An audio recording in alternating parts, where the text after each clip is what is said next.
Everybody, I would like to open the public portion of the November 15th, 2023 Richfield Park Board of Education meeting.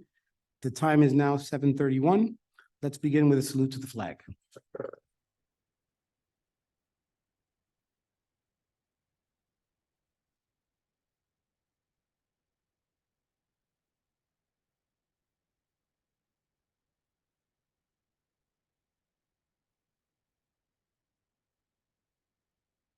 Thank you.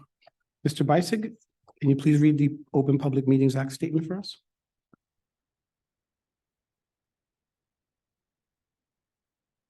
The New Jersey Open Public Meetings Law was enacted to ensure the right of the public to have advance notice of and to attend meetings of the public bodies at which any business affecting their interest is discussed or acted upon.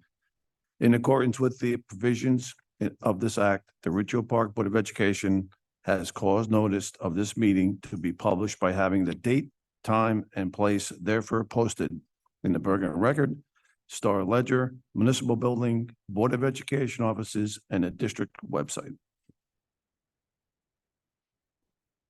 Public participation will be conducted both in person and virtually through Zoom. All public will be muted throughout the meeting.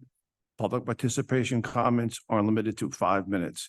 The public will be able to both speak and be seen by the board when participating virtually and telephonically via Zoom. Individuals participating virtually that wish to make comments during the public participation will need to raise their hand by clicking the blue hand icon at the bottom of the Zoom window. Individuals participating by telephone that wish to make comments during the public participation will need to hit *9 on their telephone to raise their hand. The business administrator, board secretary, will then mute the individuals one at a time to speak in order that their hand was raised. Thank you, Ms. Beisig. May I please have a roll call?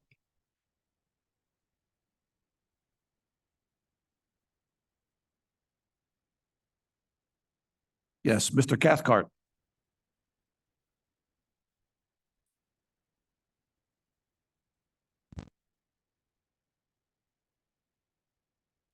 Mr. Cooney. Here. Ms. Kraft. Here. Mr. Feitros.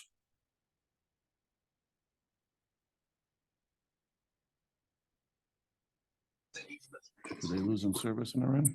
I see them. I think he's present. All right. I'm here. Mr. Gomes. Here. Ms. McNeil. Here. Ms. Rodriguez. Ms. Velez. Here.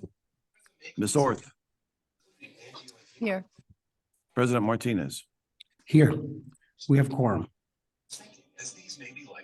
Scott, I'm here.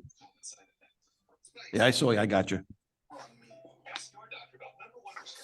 We'll move on to minutes. Trustee Velez, would you please move the minutes from the August 9th, 23rd, September 20th, October 5th Board Goals Retreat, and the October 18th, 2023 full board meeting? I so moved the minutes of August 9th, August 23rd, September 20th, October 5th, and October 18th. Second. May I have a vote? May I have a vote? Mr. Cathcart. Yes. Mr. Cooney. Yes. Ms. Kraft. Yes. Mr. Feitros. Yes. Mr. Gomes. Yes. Ms. McNeil. Yes. Ms. Velez. Yes, Ms. Orth. Yes. President Martinez. Yes. Resolution passes. Move on to correspondence from the public. Since the last board meeting, Ms. Schmidt, trustee-elect, who I don't see here. Oh, she's online. Asked several questions about the field assignments and improvements. We also received a letter from her asking or providing the board with information on policy 5756 regarding the confidentiality and privacy of students requesting gender-affirming accommodations at school. The letter led to a very lively discussion in one of our policy committee meetings. I'd also like to take a minute to encourage communication from the public with the board via email. Every email that you send us is read and discussed thoroughly in committee meetings. With that, we'll move on to committee reports. Buildings and Grounds, Trustee Cooney. Thank you, President Martinez.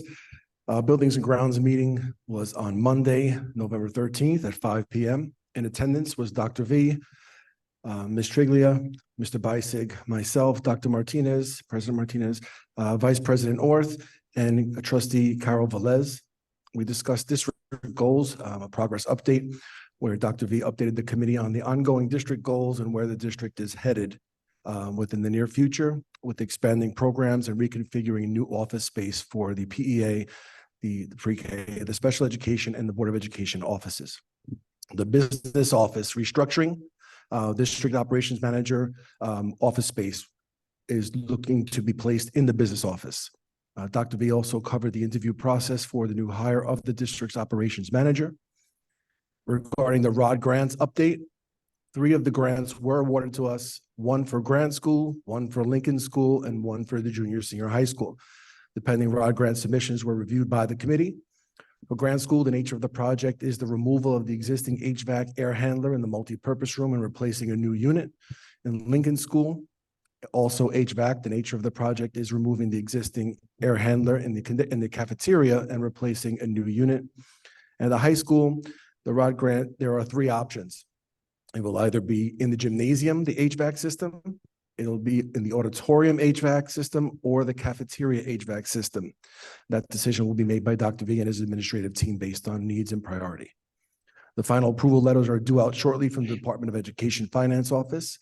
We also discussed the high school DOAS HVAC upgrades, which DOAS stands for Dedicated Outdoor Air System.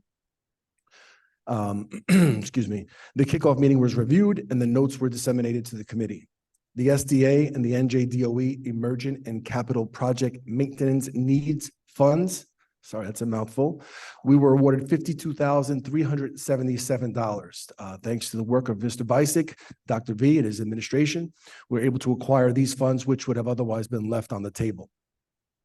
The ESIP we discussed also, which is the Energy Savings Improvement Program from the DCO Energy LLC. This was sent over in January of 2023. The committee was provided with a presentation that was dated back in January, like I mentioned. Once again, Dr. V and his administration is actively looking to secure grants and savings opportunities for the district that have not been applied for previously. Of course, with Mr. Beisig spearheading the charge, his presentation was very informative. It seemed very beneficial. And the ESIP is a budget neutral financing mechanism that allows retrofitting public facilities with energy conservation measures without having to budget upfront for the new capital investment. And what was most intriguing to this program is that it does not impact the taxpayers. Very informative meeting. The meeting adjourned at 5:46, and we're scheduled to meet again on Monday, December 18th. That concludes the BNG report. Thank you, Mr. Cooney. Policy, Trustee Velez, in the place of Trustee Rodriguez.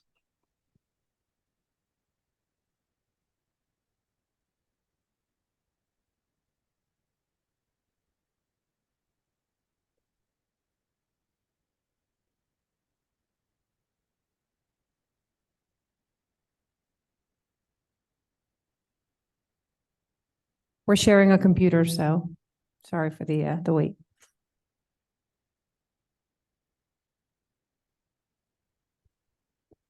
Okay, the policy committee met on November 6th at 7:19 p.m.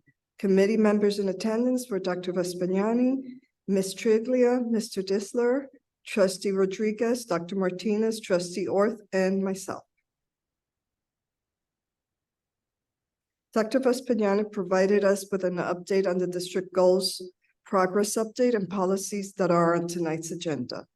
A lengthy discussion was held regarding policy 5756 on the safety and privacy of students, in addition to the procedures that are currently in place. Currently, all staff members are required to verify that they have read this policy.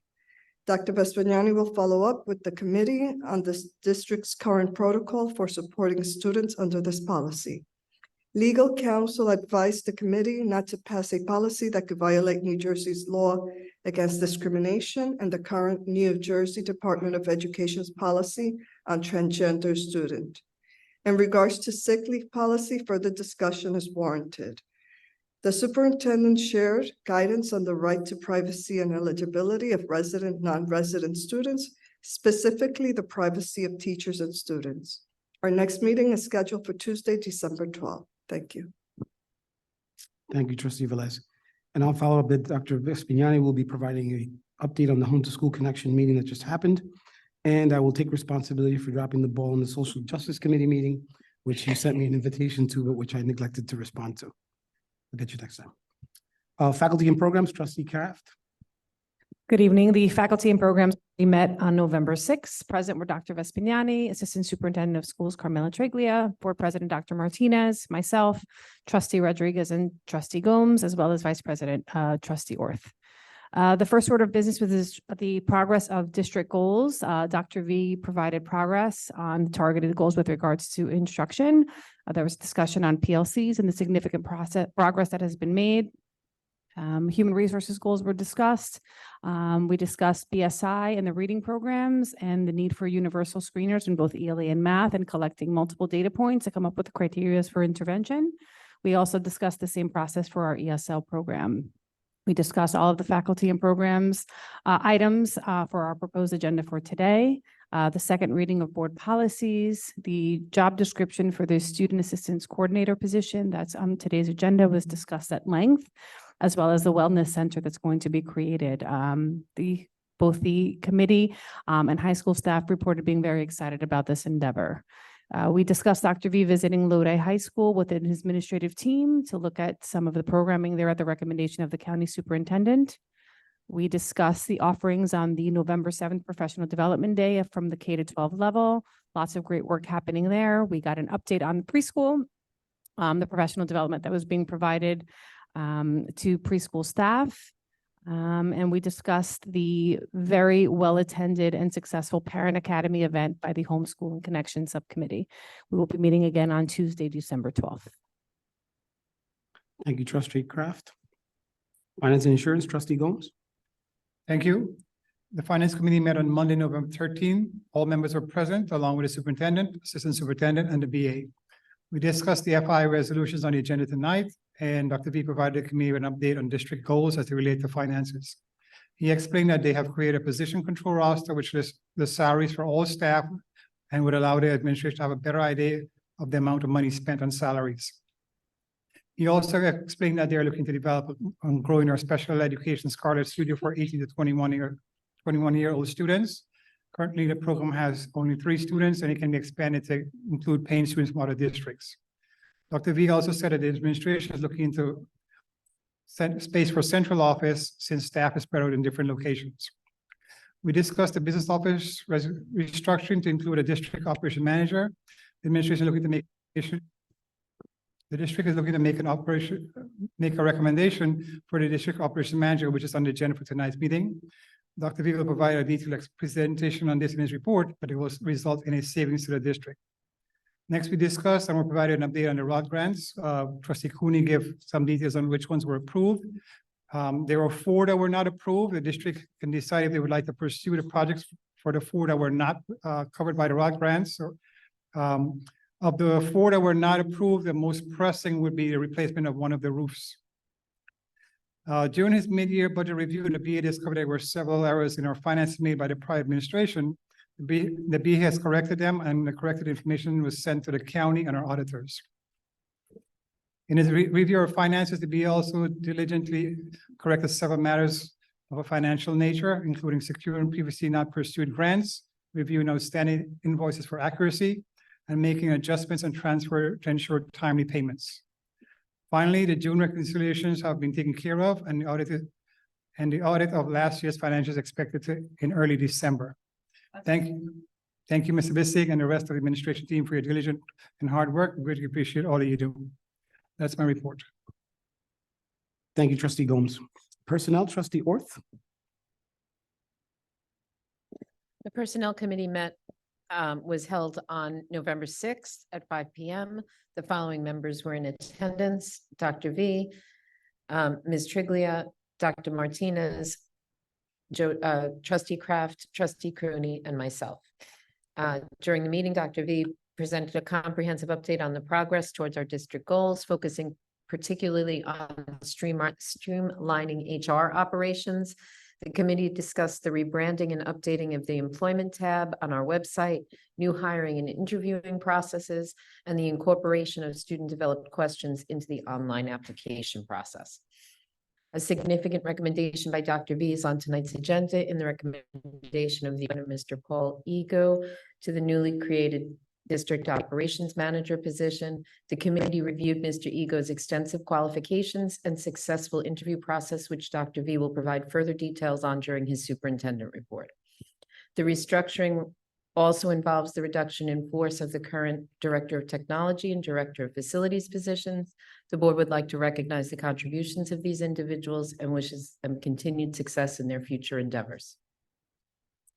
The committee also addressed the development of the Student Assistance Coordinator position at the high school level. The job description created following the restructuring of the business office operations emphasizes inclusivity and the preference for bilingual applicants. Furthermore, Dr. V discussed plans for a wellness center at the high school inspired by successful models in other districts. Dr. V's collaboration with student representatives in crafting questions for the recruiting and hiring process was highlighted. The resulting questions have been incorporated into our online application with Frontline. The 3 questions crafted reflect a thoughtful consideration of the values and atmosphere within the Ridgeville Park school community. The first question, emphasizing tradition and school spirit, invites applicants to demonstrate their commitment to becoming integral members of the Scarlet Nation. The second question delves into essential qualities for educators: optimism, patience, and an uplifting attitude, providing a valuable insight into an applicant's teaching approach. Lastly, the third question highlights the importance of fostering inclusivity, asking applicants to share instances where they have created an environment that recognizes and celebrates the diversity of all students. This inclusive approach not only aligns with the core values of the school community, but also ensures that prospective educators understand and contribute to its vibrant and supportive culture. Additional matters discussed include the clarification of non-reporting days for RPAA and unaffiliated staff during the teachers' convention, and the initiation of supervisor building coverage. The next personnel committee is scheduled for Tuesday, December 12th at 5 p.m. Thank you, Trustee Orth. We will now move to the superintendent's report. Hopefully, we haven't stolen much of your thunder. Just a little bit. Thank you, President Martinez, and good evening to our community members who are both online and with us here in person. Great to be with you here tonight. As always, I'd like to begin by welcoming our student liaisons. Tonight we have Bree and Shay. Welcome back. Great to see you again, and we'd like to hear your report. Thank you. Good evening. My name is Shay Lucino, and I'm the student body president. My name is Bree Cooney, and I'm student government senior class president. We are the student representatives at the board meeting this school year. We would like to give you an update on some of the activities that are taking place or took place already at senior high school. A big congratulations to all of our fall sports athletes who earned all-league honors. Starting off with football, first team all-league, Shay Lucino, defensive back. Second team all-league, Francisco Then, offense at large. Honorable mention, Miles Green. Boys soccer, first team all-league, Patrick Santiago, Elliot Ramos, Nicholas Ortiz, Samir Varela. Second team all-league, Dylan Muhammad and Brandon Adigueta. Honorable mention, Killian Connors. Tennis, Big North American Division honors. First team singles, Brittany Lee. Girls soccer, first team all-league, Ava Capurso, Nadia Otuyelu, and Carolina Estrada. Second team all-league, Isabella Gomero, Ivana Capurso, Andrea Blandon, and honorable mention, Emily Radburn. A few more. Volleyball, first team all-league, Bree Cooney. Second team all-league, Rachel McGallis, and honorable mention, Karel Kulala and Jalen Lacey. Cross country, girls coach of the year, Dennis Murray. Big North American Division honors. First team, Adam Verselli, Brianna Harrison, and Shania Perry. Second team, Amari Reyes, Gabriela Ramos, Kimberly Marshall, Juliana Carrallo Taveras, Riley Fusey, and Naya Baez. Honorable mention, Lucas Harrison. Thank you. Thank you. Some education trips that our Scarlet Nation participated in since we last met. Students on the varsity debate team participated in tournaments so far this school year, one at Tenafly and one at North Bergen. They competed against students at other schools on the topic of fiscal redistribution. On Wednesday, October 25th, the aviation class took a trip to the Newark International Airport Air Traffic Control Tower. In groups of 5, the students were escorted 23 stories up in an elevator, followed by 2 more flights of stairs, which opened up to the high security main control room for the entire airport. Every plane arriving, departing, and on the ground was communicating with the people in this room.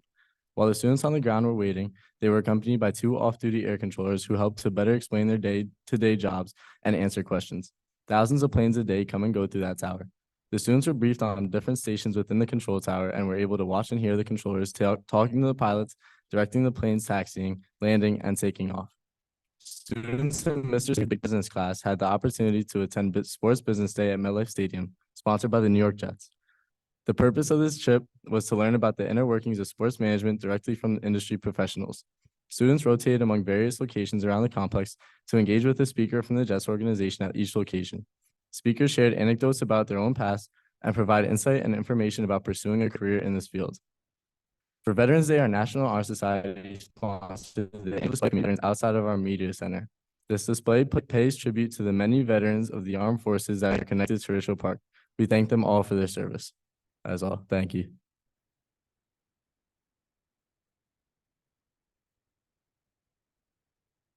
Thank you, Bree and Shay. We appreciate that report, and great to hear the several academic programs and accolades from our fall athletics. On the December 20th board meeting, we'll be highlighting some of those and recognizing and celebrating some of those success stories as well. I wanted to further comment on the development of the questions in government. Recently, our confidential human resource assistant, Mr. Dempsey, and I met with our members of the student government to discuss the attributes that they are seeking in our teacher candidates. And prior to this meeting, we had asked them to meet with their peer groups, as an example, the National Honor Society students, to explore this as well. And as a result of this collaboration, we revised the online application to include the incredibly thoughtful questions that were developed by our students. And I strongly believe that this change will reflect very well on the Richfield Park School District and will distinguish us from other districts in terms of demonstrating to candidates what is important to our students. So we were really blown away by your work, and I just wanted to thank you and let you know how appreciative we were for your contributions. In terms of HIB-related matters, there are no new HIB cases to report. I wanted to thank families who were able to attend our first Parent and Guardian Academy event on Thursday, November 2nd. Our Home and School Connection Committee worked very hard to organize it, and we hope that those who were able to attend found the information to be beneficial. We're in the process of planning our next event, and details are forthcoming.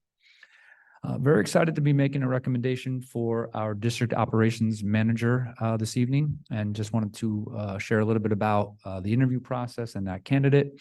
I can share that it was a healthy, competitive candidate pool. It's clear that we received great interest from educational leaders to join our administrative team. There were 3 rounds of interviews, including a screening round, a panel round, and a finalist performance task round.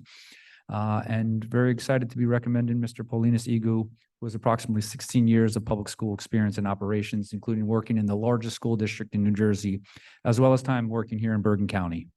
Mr. Igu meets the qualifications. He holds a Master of Business Administration and Management of Technology from NJIT. He holds a Certificate of Business Administration, which is a preferred qualification. Also, he's an NJ Certified Educational Facility Manager. So we did hear some concerns from the public at our last meeting in terms of whether or not we would be able to find one candidate to do all this work. And it's clear that through this thorough interview process, we've produced just that. Wanted to comment on another agenda item, the revised Student Assistance Coordinator job description. Very excited to be moving this forward for consideration by the board. This is clearly a glaring omission within our team here at the junior senior high school. It is in fact a K-12 position that would be located here. And in conversation with our high school administration, as well as our current social worker, we're very excited to begin the development of a wellness center. In the day and age where student mental health and wellness is on the forefront on all the minds of educational leaders across the nation and quite possibly across the world, we view this as a really critical position to join the team. Also on the agenda, we see the preschool operational plan and enrollment projections. A big thank you to Ms. Triglia for spearheading this item in collaboration with our state monitor, Mr. Egan, and our business administrator, Mr. Bisig. Currently, the district is exploring options to expand our program and is working with our site providers as well. Wanted to highlight some news across our schools. At Grant Elementary, the PTA had donated pumpkins to pre-K through third grade students, and teachers created a pumpkin patch for the students to select their own pumpkin to take home. They participated in Veterans Day recognition. Flags are on display in front of the school to honor families who have served or who are currently serving in the armed forces. At Lincoln Elementary, our high school peer mediators helped students write gratitude notes to family and to design artistic envelopes. And at the ROAR meeting, students learned about diversity, technology care, and were motivated in terms of attendance in school. At Roosevelt Elementary, they recently started a new newspaper called the Teddy Bear Times. The first issue came out a few weeks ago, with the next edition coming out soon. This Friday evening at 7 p.m. here in the Junior Senior High School auditorium, there is a Better Than Broadway event where students in 3rd through 6th grades are rehearsing for their performance of Peter and the Princess. Also at Roosevelt, students and staff are gearing up for the first ever turkey trot. Races for grades K through 6 will happen on the half-day part of Thanksgiving recess. At our junior senior high school, the school counseling department has hosted 2 financial aid nights for parents, including one in collaboration with Fairleigh Dickinson University through the Latino Promise program.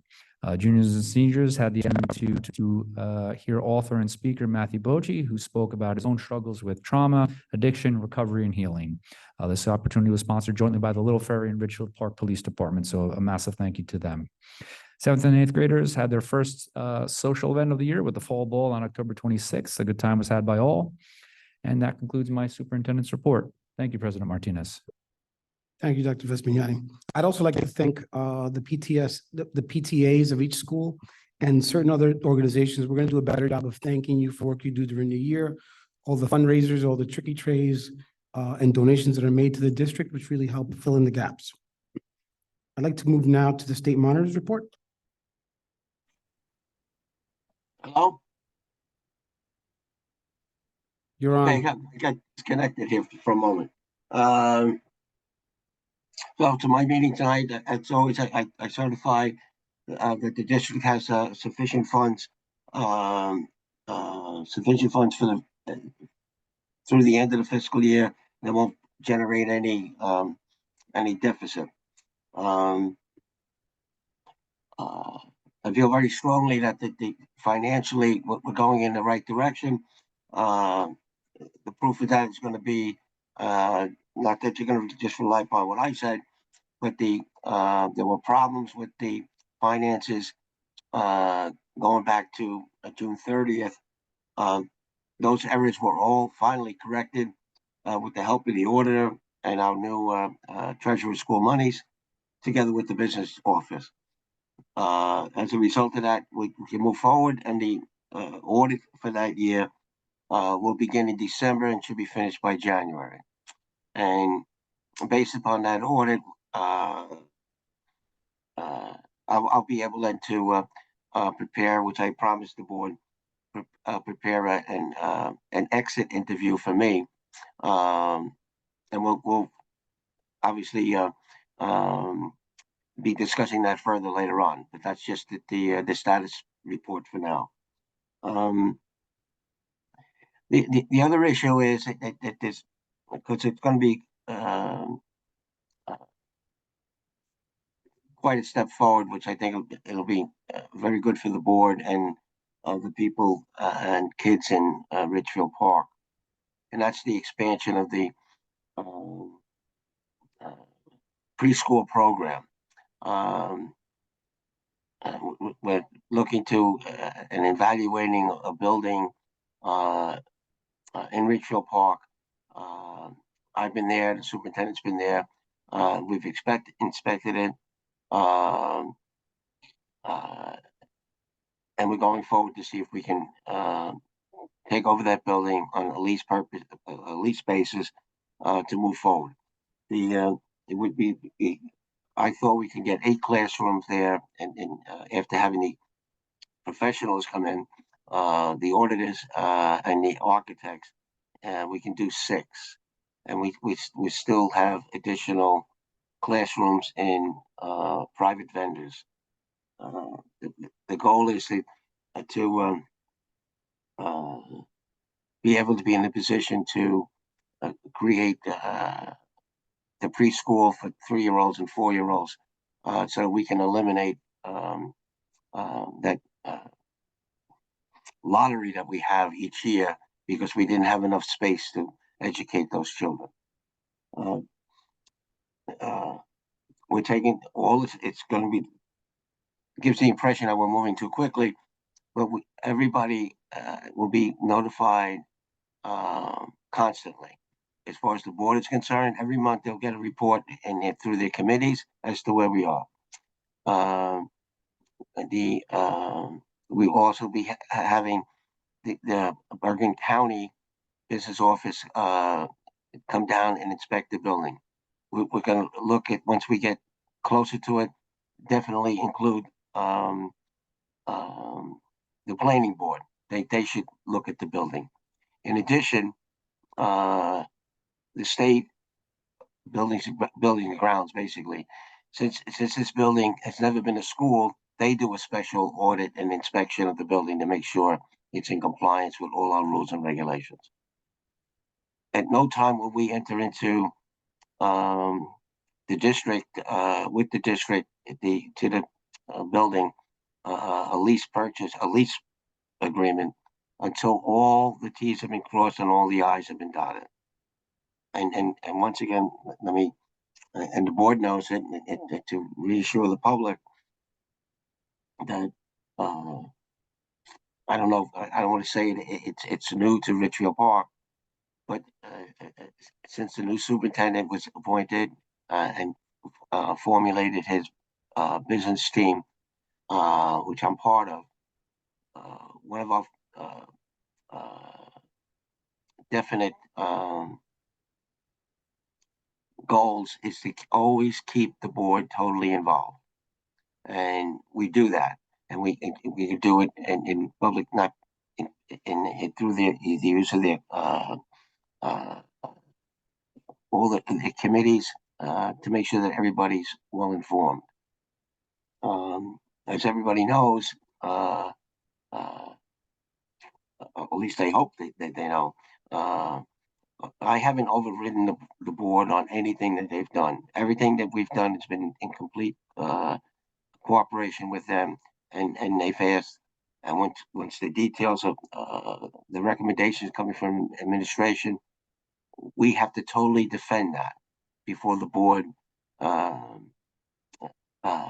approves it.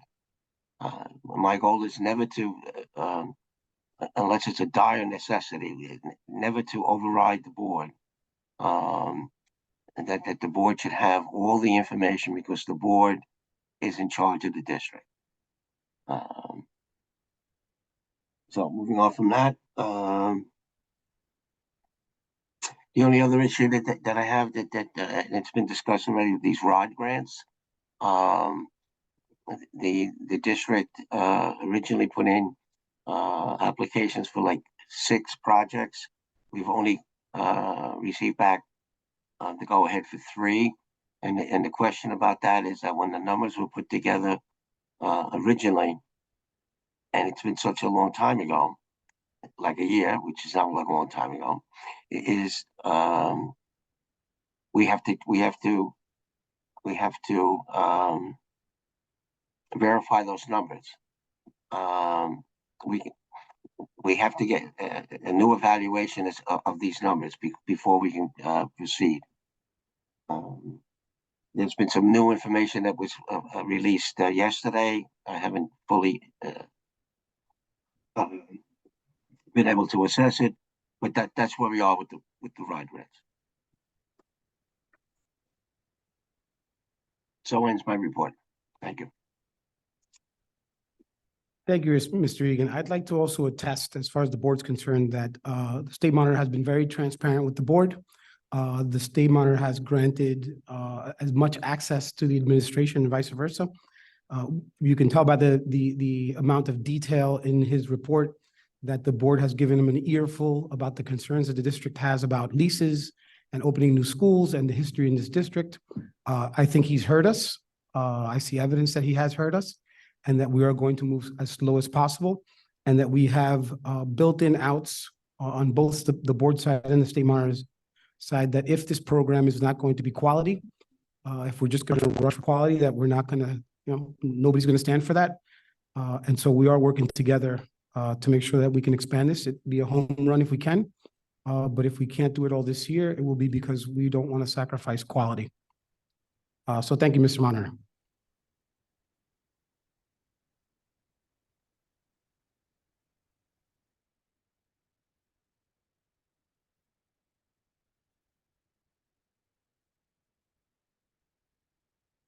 Thank you. Okay, I'd like to request a motion to read into the record new business to allow the public an opportunity to comment on this item. Mr. Bison, can you please read into the record the agenda item? Yes, under finance. This is labeled as a walk-in as finance and insurance resolution. Resolved that the Richfield Board of Education, upon the recommendation of the superintendent of schools with prior approval by the state monitor, approves the award of a professional service contract with Shinek Price and Smith King LLC located at 220 Park Avenue, Florham Park, New Jersey, 07932 for special outside counsel. The district is responsible for paying the $5,000 deductible and any excess expense to be paid by the district's insurance carrier. Thank you.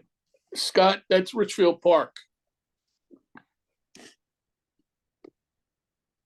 You said Richfield. Sorry, Richfield Park. Good catch, Mr. Cathcart. I'm also getting a look from Ms. Cooney that. We need a motion? Oh, we need a motion, I'm sorry. We need a motion on that. Yeah, I make the I'll motion. move that we bring that into the regular session. Mr. Cathcart has made the motion. I second.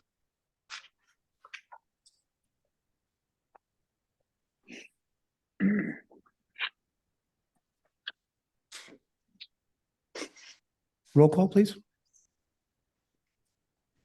Mr. Cathcart, Yes.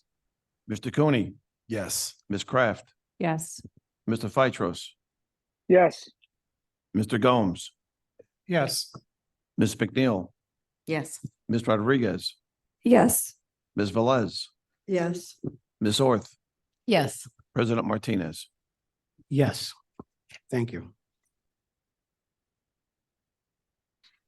Just wanted to again thank our student representatives and excuse you for the evening to get home to any pending homework or anything that you may have to attend to. So thank you again. Thank you. Have a good night. Thank you. Thank you. Thank you for the reports, guys. Okay. So before we listen to citizens' comments on agenda, I'd like a few minutes to address the public on behalf of this iteration of the board. On tonight's agenda, you will find one of the most challenging items for a board to vote on, a reduction in force that will affect 2 long-term employees. The last 4 superintendents, 3 of which I served with, proposed and were granted reduction in force agenda items of various levels, which they felt were necessary to improve the functioning of the district. This board takes absolutely no pleasure in letting someone go, especially when it is through no fault of their own. On behalf of the board and the entire district, I'd like to thank Ms. Kelly and Mr. Daglitz for their many years of service. In particular, we appreciate your service during the many difficult, underfunded, and chaotic years this district had, in addition to the tumultuous COVID years. Your contributions to keeping us afloat are appreciated. I also sincerely apologize for the difficulties this reduction in force will have on your personal lives. We truly wish you the best at the next district that will benefit from your skills and talents. Difficult as this is, I'm comforted by the fact that this board continues to be solely focused on vetting and supporting decisions that benefit the students and taxpayers of the district. I'm also comforted that the administration has been grilled about the potential short and long-term impact of this and every decision they have proposed. As board president, I am confident that regardless of how trustees vote tonight, each will be making a very informed decision. Now, I've been holding my tongue for several meetings, And I want a few moments to speak in support of this board and the changes and flexibility being requested of all the adults involved in this district, including ourselves. There's a word that was incorrectly used to describe this board that has bothered me now for a meeting or two. I haven't been able to let it go. The term is regime. And to be clear, this is not a new regime. Regime implies a top to bottom exertion of power for the benefit of those up top and those connected to them, usually at the expense of the most vulnerable, the hardest working, and those not connected. This board is exactly the opposite of a regime. We are exerting whatever power has been given to us by the voters, not for self-gain or retaliation, but for the benefit of the children, the teachers, support staff, supervisors, and administrators in that order. And I'll repeat that: the children, teachers, support staff, supervisors, and administrators in that order. I know it's been a while in Richfield Park, but this is what representing the will of the people looks like, as opposed to representing the will and the views of some. The last 4 elections have screamed that RP parents and voters want to move on from business as usual. Our teachers, supervisors, and administrators were without contracts for years. With the support and the blessing of the state monitor, this board quickly took up that challenge and negotiated equitable and generous contracts to demonstrate that we value our hardworking staff. Parents have lined up here, and administrators have told us that we need more mental health services for our students. Well, as outlined a couple of minutes ago by Dr. Vespignani, the financial breakage from this move and all future changes will go directly to support student services. This month, in the form of a student assistance coordinator found on tonight's agenda, and the development of a wellness drop-in center like the ones they have in most colleges. Some have also lined up here and warned us to be careful of the district being too top-heavy. Well, tonight's restructuring merges 3 administrative positions, each around 100,000, into one, a move that mirrors several other forward-thinking districts. A perusal of the credentials and education and work history of the very qualified candidate for the new Director of Operations position, Mr. Egu, will quash any doubt as to whether he has the talent, credentials, and experience to be effective at executing the work of these 3 positions, as he has done elsewhere. The public has also told us our legal bills are too high. Over the past 11 months, these board meetings have been more organized, respectful, informative, and short, often sending our attorney home hours early to tuck his little kids in at home. To date, despite several bold moves, the superintendent search, restructuring of our leadership, successful negotiations with unions, and cleaner HR procedures, to name a few, the current board has not garnered any new litigation, ethics charges, or grievances. Of course, that is to date. Additionally, the relationship between Richfield Park and Little Ferry, once sour with conflicts about tuition and busing, has resolved both issues to our mutual satisfaction. Early in the year, this board intends to reach out to the new board and new administration in Little Ferry to find ways to heal our relationship at the top, to regroup and to refocus on education rather than legal quarrels and missteps that diverted thousands from children in both districts. We have also, dare I say, made an ally of a very tough, experienced, and understandably skeptical new state monitor. Not because he likes us, although someday I hope he does, but because our choices have shown him that our motivations are not to fight with the state for control, but to work with it and move this district forward. Although some work still needs to be done and some loans need to be paid off, last month was the first time a state monitor in this district considered, much less uttered, the word exit plan. Last but not least, to paraphrase the words of a very engaged and respected parent who never minces words here, we need to stop making decisions that we need to stop making decisions that keep adults comfortable at the expense of our children's education.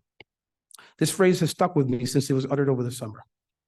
As is true in any of our private families, for adults to be truly comfortable, our decisions, especially the difficult ones, must trickle up from the needs of our students rather than the other way around. Indeed, change is difficult and uncomfortable, but do not mistake this board for a new regime. Instead, this is what prioritizing the needs of students and great teachers above all else looks like. Given the history here, I understand why some are still skeptical. The board is far from perfect or all-knowing. No doubt we will sometimes disagree about how we get there, and we will make mistakes. But if you want what's best for this district, we will continue to be on the same team. Thank you for allowing me some time to clarify some of the characteristics of this iteration of the board. I will now yield the microphone to hear public comments on tonight's agenda, and I will ask Trustee Velez, would you please read the rules for public comment? Thank you. For tonight's meeting, there will be two public comment sessions, one on the agenda and one off-agenda item. There is a sign-up sheet on the podium. We will call your name in the order that you sign in. Each member of the public will have 5 minutes to speak during each comment period. Time cannot be transferred to other individuals. The public comment period will be 1 hour for on-agenda items and 1 hour for non-agenda items. The board will now entertain public comments. Please remember to state your name and Ridgefield Park mailing address and to keep your comments brief to allow sufficient time for other members of the public to speak if they wish. Thank you for your cooperation and support. Thank you, Trustee Velez. Mr. DeSantis?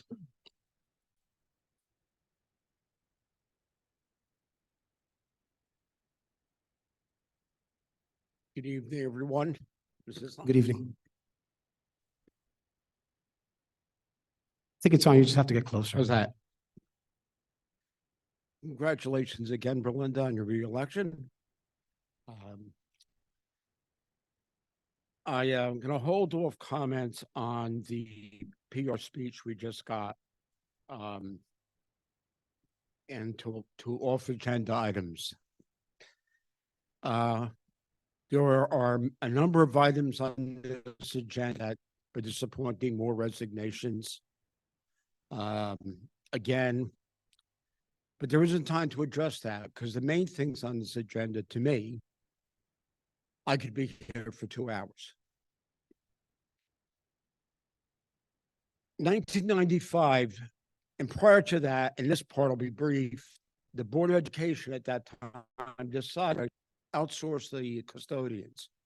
They went with Marriott to a complete disaster for a couple of years in this district. And the superintendent then brought in directors of, this is on 13.03, obviously, brought in some candidates to be the director of buildings and grounds. And at that time, Mr. Daglitz was appointed.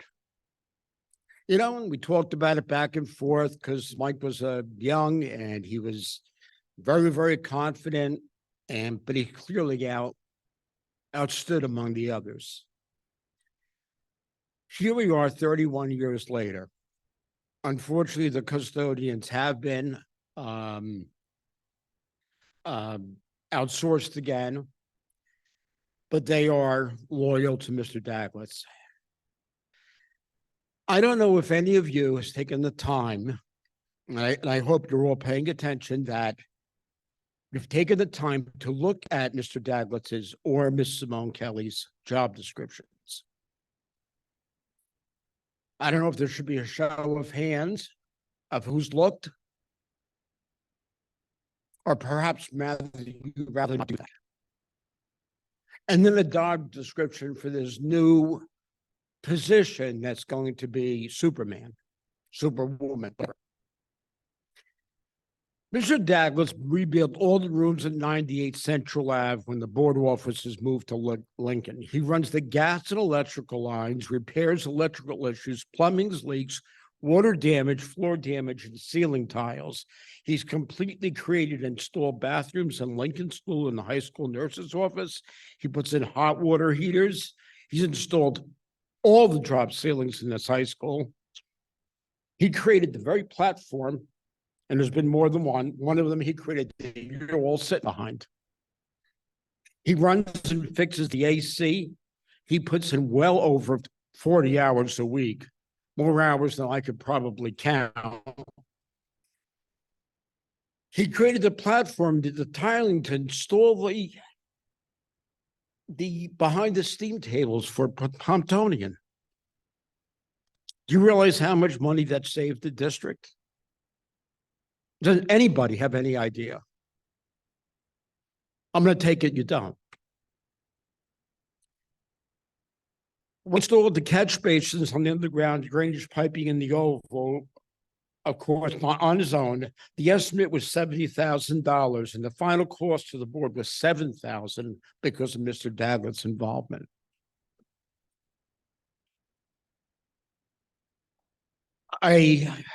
Got to say a few things about Ms. Kelly first. Security cameras and upgrades, installing programs that does repairs on all the computers. She installed the centralized printing, the key fob entry, Wi-Fi for Zoom meetings, online teaching during the pandemic, and the sound system. And I'm making a guess at this, but there's probably over 300 cameras in this district, at least 400, maybe more desktops, probably over 2,000 Chromebooks, more than 200 or so laptops, maybe more, 26 copy printers. And the support for Pontonians, citizens used to charge for lunches. I've seen firms with 100 employees and less have a director of technology. This district has 300 employees and over 2,000 students. You're going to fire a person who came aboard, and I was here for all of it, came aboard. I know you're watching the clock, but there's, you know what, that clock is really one of the most impolite things the board has done. But I'm gonna make this quick now, if you'll give me some time. You're gonna fire people after all these years in the district. Ms. Simone Kelly came on in 2001, Mr. Douglas back in 95, and replace them with this new founded position. And every one of these board members know that one person can maybe oversee these areas. I doubt it, but certainly won't have the ability to do the hands-on work. This position is a joke. And whoever recommended it, superintendent, monitor, I really don't care. And you've got to know in your minds, that there's no savings of $200,000 replacing these two people with one. Because you're either going to hire assistants some boarding meeting from now, or you're going to use outside contractors that'll blow that $200,000 away. And you're going to do it mid-year, when they're already budgeted. So don't tell me how much you appreciate their behavior and what they've done for this district. Mr. Because Sanchez, as usual, I don't want to be rude, but we are Okay, over time. it is a shame. And it's going to take just one board member to have the guts to say no to this. And no, this job cannot be done by one person, and it's going to cost the district money. And you've basically betrayed two long-term employees. Thank you. Thank you, sir. Mr. Santos?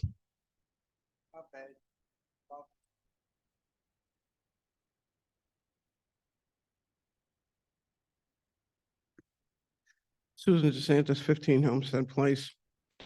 Resolution 1312.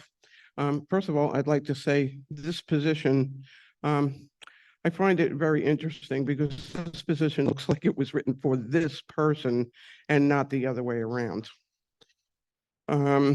Resolution 1303. Mr. Douglas, just name a few things. He redid the teacher's cafeteria. He created the copy room at the high school, turned one classroom into two at the high school, turned the Lincoln music room into 2 rooms. He replaced all the basement floors at Grant. This is what he did, not other people. He installed an adjustable and folding basketball backboards and the nets at Grant. Ed already said he did all the drop ceilings in the district. He runs all the data lines through the district, installed all the lighting at Grant and Lincoln. He installs all the appliances at the district. He plows the snow. He's the one that comes here at 2 o'clock in the morning and spends all night plowing the snow. He fabricates parts like the housing for the camera on the field. He built the roofs, the Freedom Bell Monument and the concession stand on the field. For the culinary room and science labs, he saved this district $58,000 for the work he did instead of the contractors. Like him or don't like him, Mr. Dax saved this district more in his salary than he gets every year. He works 60+ hours a week. To let him go, you're going to have to hire plumbers, contractors, electricians, repairmen, carpenters, and I could go on and on. He's on call 24/7. He gets no overtime for it. And he has also has intimate knowledge of all our buildings and its needs. He does everything your newly created position does, plus he does the work. He actually, with the jackhammer, put in the drainage from the oval and the drainage through to the creek.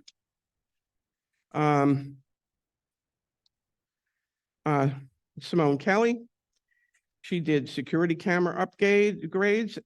She installs programs and does the repairs on all the computers, thousands of computers in this district. And she runs all over the district to deal with any glitches or problems that any staff or teacher or student has at the time. You don't have to wait for somebody else to be called. She integrated Janice School Messenger. She's done all the system upgrades to the phones. She did all the Wi-Fi and Zoom meetings for the online teaching during the pandemic and the sound systems, the integration of security cameras, does new staff orientation. And you're going to fire a person that has one assistant to run a system for 5 buildings and thousands of computers.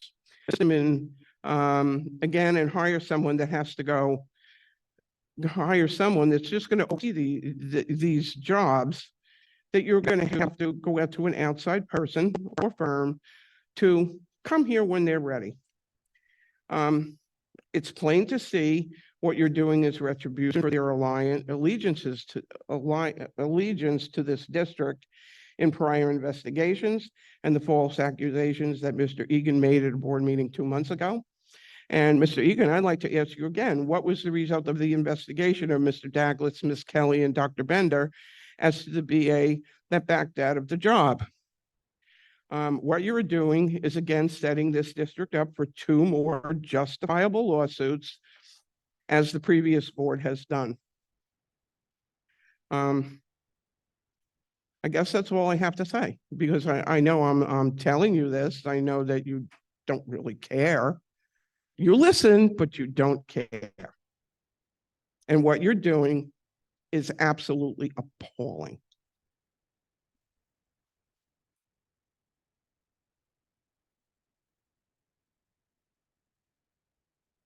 Ms. Malou?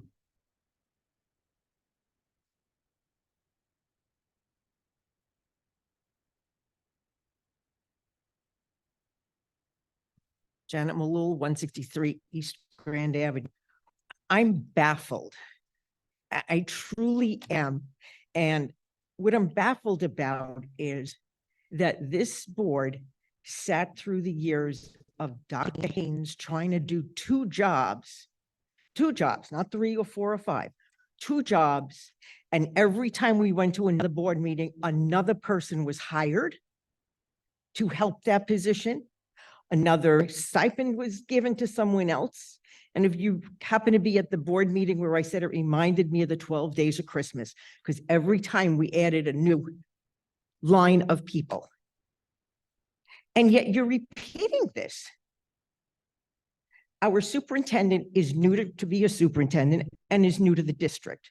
So maybe in his mind, this is the way to go. But you've sat here just 2 years ago and watched the bedlam that move created. So now we're going to take somebody and we're going to put them in charge of technology, overseeing the technology, overseeing the grounds and facilities. And somewhere along the line, there was some mention of the business office. And I actually, the only place I could find today, the actual job description was on ZipRecruiter. I'm assuming it was the same wherever you posted it. And it was only on there for 9 days. But I looked at the qualifications And what struck me, one of the things was experience as a, CPA or BA, that type of stuff, but experience in operations, finance, facilities, and or technology. How could you put somebody that doesn't have experience in technology in to oversee the technology program here? And I listened to Mr. Egan's comments before, and he's talking about maybe bringing another building on. I just don't understand it. I really, really don't. And then if looking at the credentials of this person you're bringing on, I would say, oh, okay, well, they're looking to replace our interim BA. Honestly, that's where the direction of his, what his credentials seem to be from what I'm reading. And I looked at the district he's coming from, or at some point he was, because I really couldn't, when I looked up this year, he's not listed anywhere. So that tells you that right now he's no longer employed by them. But even there, he was listed as coordinator of facilities and operations. But yet there was still a director of technology. There was still a coordinator of technology, of instructional technology. He didn't have that whole gamut. So I just think that this whole thing is going to backfire. And as was said before, when they tried this with the custodians, they ended up paying way more because everything they did had to be farmed out. Every extra can of Ajax got charged. So now what's going to happen? When you start having to hire people for every little job that has to be done here, where's the savings? And on one site in one district that I was looking, and unfortunately I didn't print the page out, they talked about the different companies that they bring in, that they have on standby. $175, $200 an hour just for labor. So where are you going to do? What are you going to do on a Saturday night when all of a sudden a pipe breaks in this building? Do you think this new person is going to say, oh, we've got a problem in the building, and come drive in at 3 o'clock in the morning? And if he does, what does he do? He doesn't know what to do. He can't go down and say, okay, let me fix it. Or you have a plumber on standby 24/7. I don't see where this is saving anything. And I hate to say it, but the appearance is you wanted to get rid of people, and the only people who could do it is getting the positions. Thank you. Thank you, Ms. Baloo. Mr. Rafferty? Good evening, Mr. Martinez. John Raftery, 58 Euclid Avenue, Ridgefield Park. I would like to start with Mr. DeSantis asking the board to raise their hand if they had reviewed Mr. Daglett's responsibilities, and they just refused to answer like they always do. You people are disgusting. You're going to sit here, take two people with 50 years experience, and you're going to throw them out the door, just like you do with everything else that's good for our children. You don't even consider it. We're going to rename our board the West Orange Belleville Board of Education, because the board, along with our state monitor, are going down, baby. We're working on it.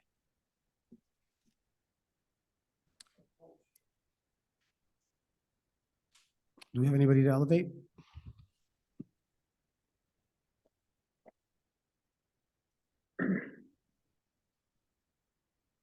Please elevate them. Hi. Can I talk? Hi, Ms. Gottlieb. Yes, I can hear you. Leslie Gottlieb, 464A, Liberty Street, Little Ferry. I don't always get involved in this sort of debate, but it seems like a real shame that you are taking both Miss Simone and Mr. Daglitz and the years of knowledge and knowing, pardon the expression, where the bodies are buried, unquote, about the district, where things are, and not even offering them some sort of subordinate position to retain their knowledge under this new director of operations. I also find it extremely interesting that was walked in tonight, another legal firm being retained. I'd like to know why all of a sudden you need more counsel. Are these two people already upset and threatening legal action? That's very interesting. I thought the goal was to get rid of the legal action, and I know that we have some interesting stuff that may still be pending out there. And again, I'm not really sure this board seems to be, this superintendent, he seems like a nice guy, but you're building a very bureaucratic structure, and I don't think, in my personal opinion, that this is gonna fly very well in Ridgefield Park. And that's all I have to say on that. Thank you, Mrs. Gottlieb. Have anybody else to elevate? What do you think?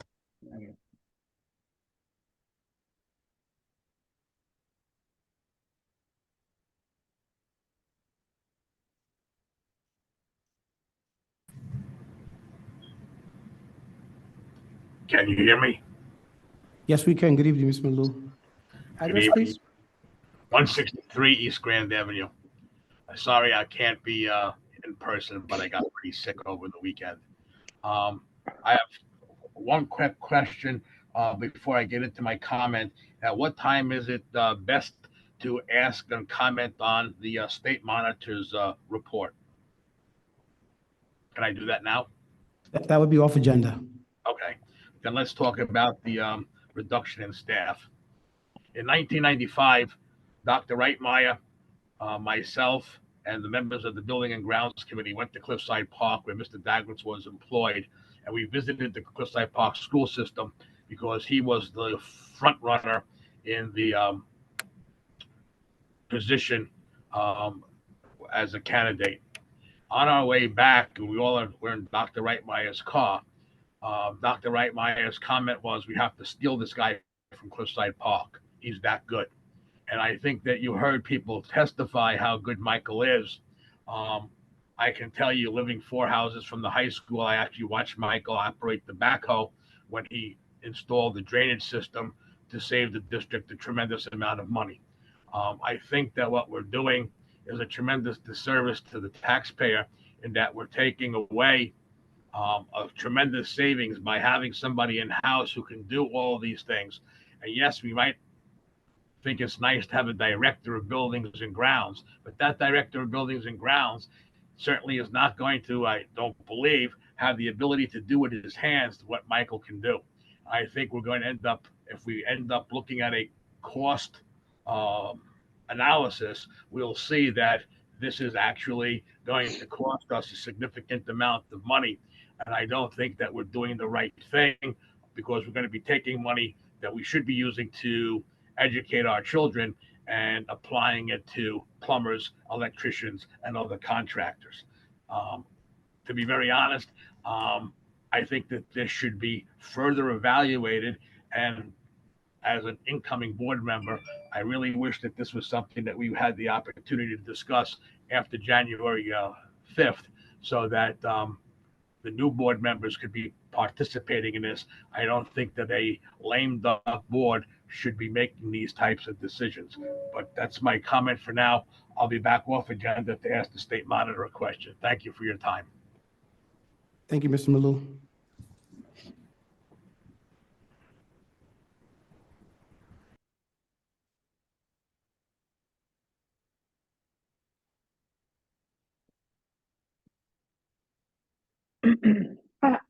Hi, good evening, Maria Escobar, 80 Orchard Street.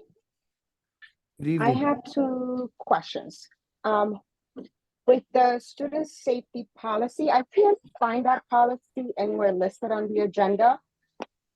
Is that something that can be put on the agenda somehow so that we can read through it about what the student safety policy is?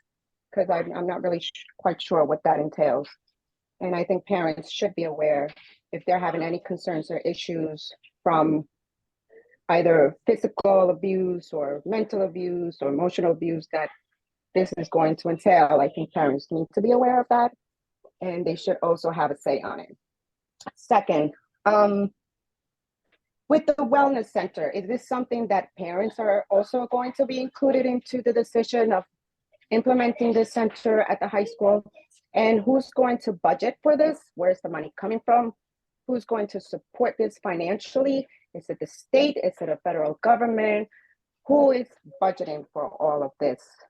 Wonderful idea as to what the wellness center is going to be providing for the students.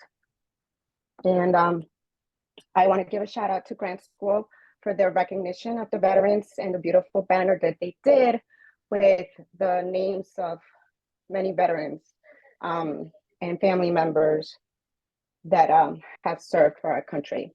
So I just wanted to give a shout out to Grant for that. And that's all. Thank you. Thank you for your comments, Ms. Escobar.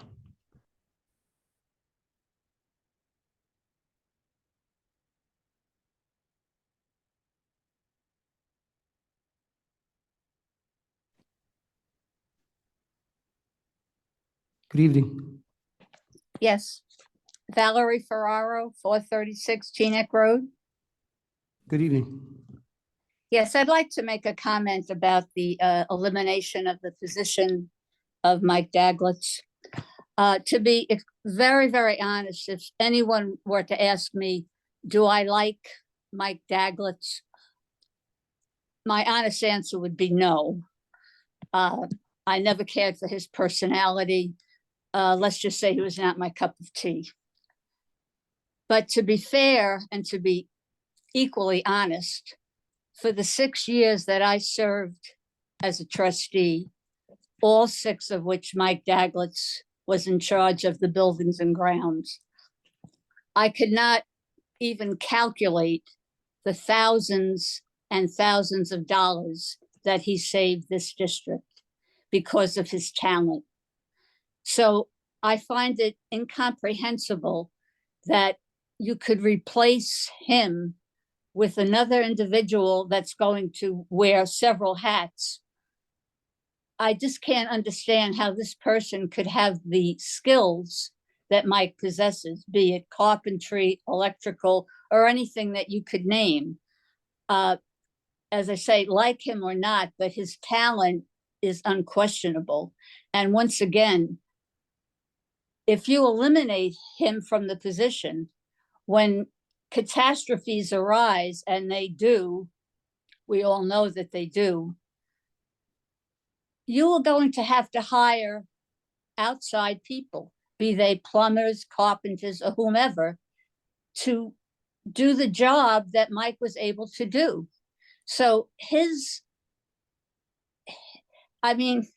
I just find it, as I say, unbelievable that the board could even consider eliminating him when, if they would just take out a calculator and look over all of the years that he's been here and the jobs that he has done and the money that he has saved, it just makes to me absolutely no sense whatsoever. And I think you will deeply, deeply regret making this decision if that's the way the board is going to go, because logically it makes no sense whatsoever. As I said, he is an extremely talented person. He can do almost anything, and he has done it for decades. So I just don't understand why the board is going in the direction that they seem to be going. And this new person, whomever he may be, I cannot believe that he would be able to do all the things that you have listed in his job description. And I most certainly believe that at the end of the day, you are not saving taxpayers' money, you are costing taxpayers' money. So I really, really hope that you will sincerely consider your vote before you do something that you can't change. Because I think at the end of the day, you're going to regret letting this man go. And as I say, whether you like him or not, his personality, I understand that. I never cared for his personality, but I could not let that sway me from being honest about all he did for this district. And as I said, the money that he saved every single day by the sheer, by his talent. I mean, the man can do anything, and he has done everything in this district for decades. So, you know, I just don't even know what else to say. I'm just shocked is not the word. Shocked that you would be going in this direction. And I think it's a disservice to Mike, and it's certainly a disservice to this district. Thank you.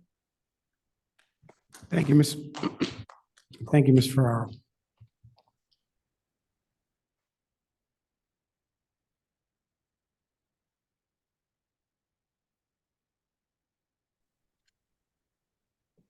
Hello.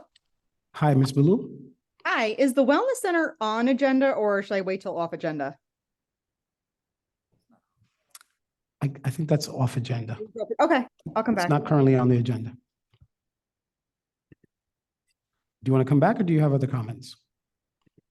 I'll come back. Okay.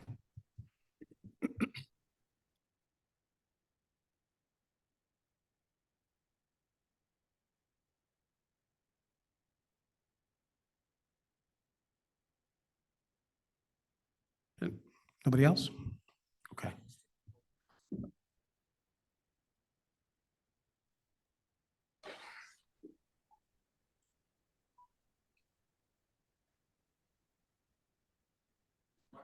Oh, you didn't get to sign in? Okay. Your name and address, please? James Schmidt, taxpayer 118 Preston Street in town.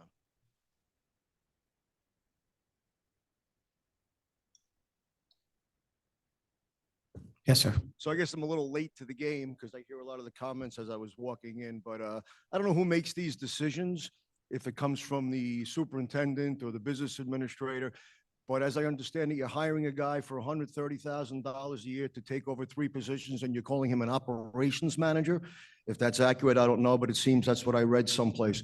Mike Daglitz has never cost this district 1 penny. So I don't know what you think you're planning on saving. I'm not aware if any of you people have any background as far as what Mike does for this district. I don't know if you've walked around and seen him operate and work. It was interesting to hear the lady a little while ago talk about his personality. I know Mike for 40 years and she's totally accurate. Not the easiest guy in the world to like, but what he has saved this district, you guys will never make it up once you put somebody in to take his simple dollars and cents. And I don't know where this idea came from.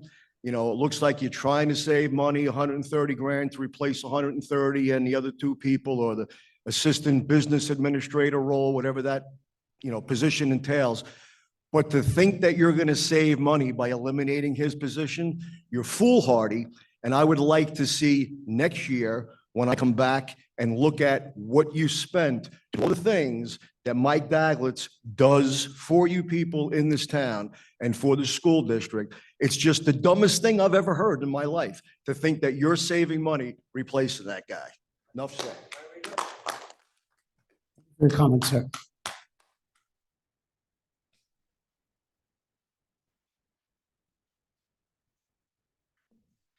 Good evening. My name is Pete Arciolo. I live at 80 Poplar Street. And I didn't have anything written or prepared for tonight, but I can't sit here any longer and not speak. I've worked under the direct supervision of Mike Daglitz here for almost 9 years, many moons ago. And yes, it's hard following Mr. Schmidt, but absolutely, he is rough around the edges. But I have never, in my 46 years on this earth, have ever worked under anyone more talented than him. He's rough around the edges, but he knows his job. He knows how to work. He gets the job done, and he saves this town a fortune. You guys need to really listen to the public opposition to this plan, because you're going to make a big mistake. And same goes for, I don't have anything to say about Miss Simone Kelly, but she does a good job as well. But under direct supervision of Mike for almost 9 years, this is a big mistake. So think twice about it. Thank you, Mr. Arciolo. Okay, with that, I'm going to close public comments on the agenda. Good answer any questions? Thank you, President Martinez. And as always, we thank our community members who come out both online and in person to share their perspectives on items that are on the agenda and later on off agenda. For those who feel that reducing administrative structure that reports to the business office and utilizing some of those funds to develop mental health and wellness programs for our students is a bad idea, I respect your opinion. It just happens to be one I wholeheartedly disagree with. And for the question as to who recommends this to the board, that's me. Thank you. I'd also just like to follow up that many of the people who come up here are people who I respect. I respect your opinion and I do listen. But to say that I don't care or that this board doesn't care or that we have some hidden agenda or motives is just inaccurate. It's reaching. I think we might disagree on a topic here, and that's fine. Thank you. You won't even answer our questions. We asked if anybody on the board had reviewed Mr. Dagler's responsibilities. You won't even answer. I'm going to answer. I'm sorry. I'm going to answer your question. The answer to that question is that this item, this move was very vetted by the board. We asked as many questions as we needed to ask as a board. Did we do a point-by-point comparison of two job descriptions? This new job description is not a replacement for any single position. We're not replacing apples for apples. And so did we do a side-by-side comparison? That's neither the board's job nor is something that we're doing here. This is a big restructuring process that's going on. So I hope that answers your question. No, it doesn't. Because I mean, you're not looking at the costs down the road. So- You're looking at a so- number on a piece of paper and not taking into account what that real number is. Bradford, that's what it seems like, but that's not what's going on. All right, so we're now going to move to agenda items. Trustee Kraft, can you please move faculty and programs, 901 to 910? I'd like to make a motion to move 901 to 910. I second it. Questions or comments from the board? I'd just like to thank the Grant PTA and all school special needs for their generous donations. I'd like to thank Ms. Striglia for her thorough report for the preschool update and expansion programs. That's never been done before, that the board received this report in plenty of time prior to our committee meeting and prior to the board meeting. So I'd like to thank you for your effort and your time in submitting that to the board for review.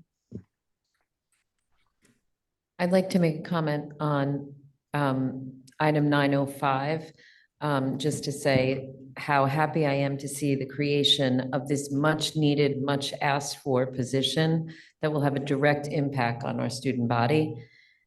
And then also on 9, to just reiterate the lively discussions that we've had in the various subcommittees about the need to proceed with caution and to assure a quality program with both Mr. Egan, Dr. V, and Ms. Triglia have all provided us with reassurances that will allow this board to vote favorably on this agenda item. And to be clear, that was the SAC coordinator position and the preschool operational plan. Thank you. Any other comments from the board? Can I get a roll call? Yes. Mr. Cathcart, Yes. Mr. Cooney, Yes. Ms. Kraft, Yes. Mr. Phytros, Yes. Mr. Gomes, Yes. Ms. McNeil, Yes. Ms. Rodriguez, Yes. Ms. Velez, Yes. Ms. Orth, Yes. President Martinez. Yes, resolution passes. Trustee Cooney, please move buildings and grounds. Oh, sorry. Trustee Gomes, please move finance and insurance, 1101 to 1122. I move 1101 to 1122 and new business 1123. I second it. Any questions or comments? I guess I'll start. I want to thank Mr. Beisig and the administration, the state monitor and our auditors and our treasurer for closing June. I know it was difficult, given all the upheaval that there was at the time in that office. I know it predates most of your employment, but thank you very much for your efforts. I also want to thank you for securing the funds from 1120 that would have been otherwise unapplied for. Any other comments or questions? I just wanted to comment on the new business item by way of explanation. That is not a new lawsuit to the district. That is to represent our old state monitor in a lawsuit that was filed previously. He needed a separate counsel as he's no longer an employee of the district. Thank you for clarifying that. Other questions? Can I have a roll call? Yes. Mr. Cathcart, Yes and all, but 1104 and 1106. noted. Mr. Cooney, Yes. Ms. Kraft, Yes. Mr. Phytros, Yes. Mr. Gomes, Yes. Ms. McNeil, Yes. Ms. Rodriguez, Yes to all. I abstain on 1104 and 1123.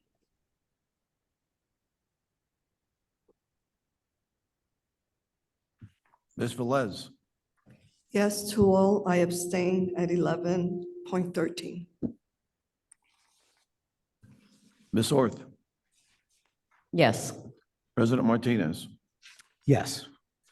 Resolution passes. Trustee Velez, can you move the consent agenda 1201?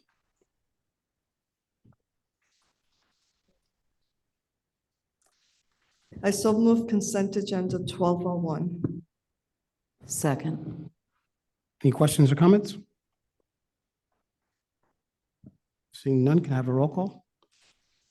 Yes. Mr. Cathcart, Yes. Mr. Cooney, Yes. Ms. Kraft, Yes. Mr. Phytros, Yes. Mr. Gomes, Yes. Ms. McNeil, Yes. Ms. Rodriguez, Yes. Ms. Velez, Yes. Ms. Orth, Yes. President Martinez. Yes. Resolution passes. Trustee Orth, can you please move personnel? I so move 1301 to 1319. I'll second it. Do you have any questions or comments from the board? I will make the quick comment that, as I said before, all of the questions and comments and observations that you guys made, that you guys have said to us, were questions that were asked in committees. They were asked and answered. Again, we might disagree about how to move the district forward, but I think we all want what's best for the district. And again, it's okay that we disagree.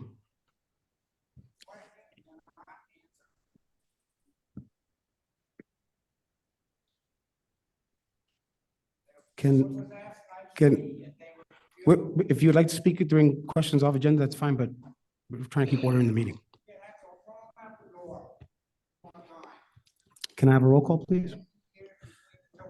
Mr. Cathcart, Yes. Mr. Cooney, Yes. Ms. Kraft, Yes. Mr. Phytros, Yes. Mr. Gomes, Yes. Ms. McNeil, Yes. Ms. Rodriguez, Yes. Ms. Velez, Yes. Ms. Orth, Yes. President Martinez. Yes. The resolution passes. We will now listen to citizens' comments off agenda. Again, we'll ask you keep to the generous 5-minute limit and respect the board's attempt to stay out of trouble by being more mindful and deliberate in addressing your concerns.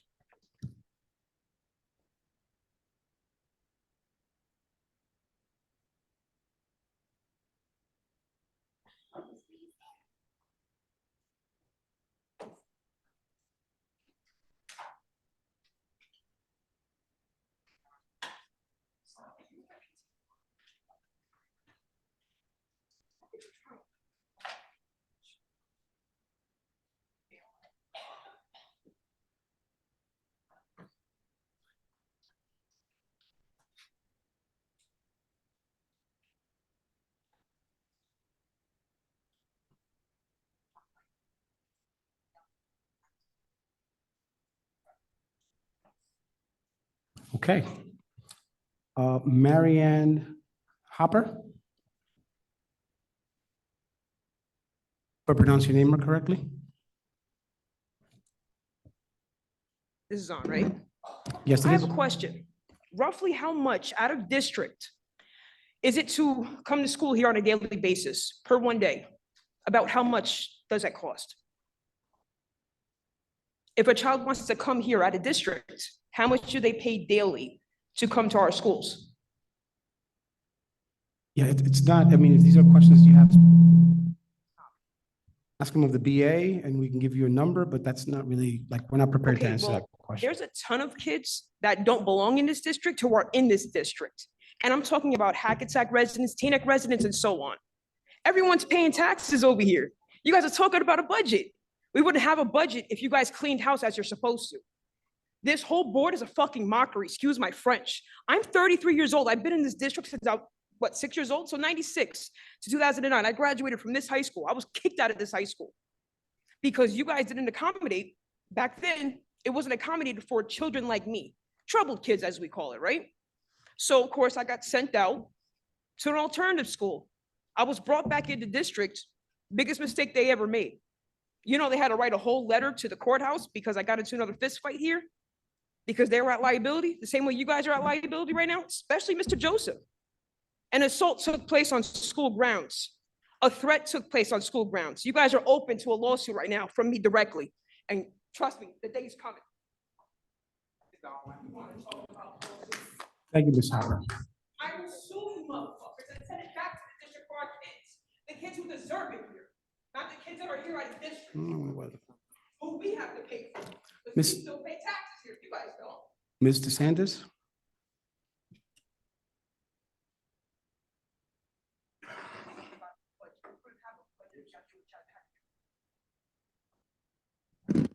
I guess parents are starting to talk up about what goes on in this school. Well, I guess you have now truly marginalized the culprits, right? By firing them.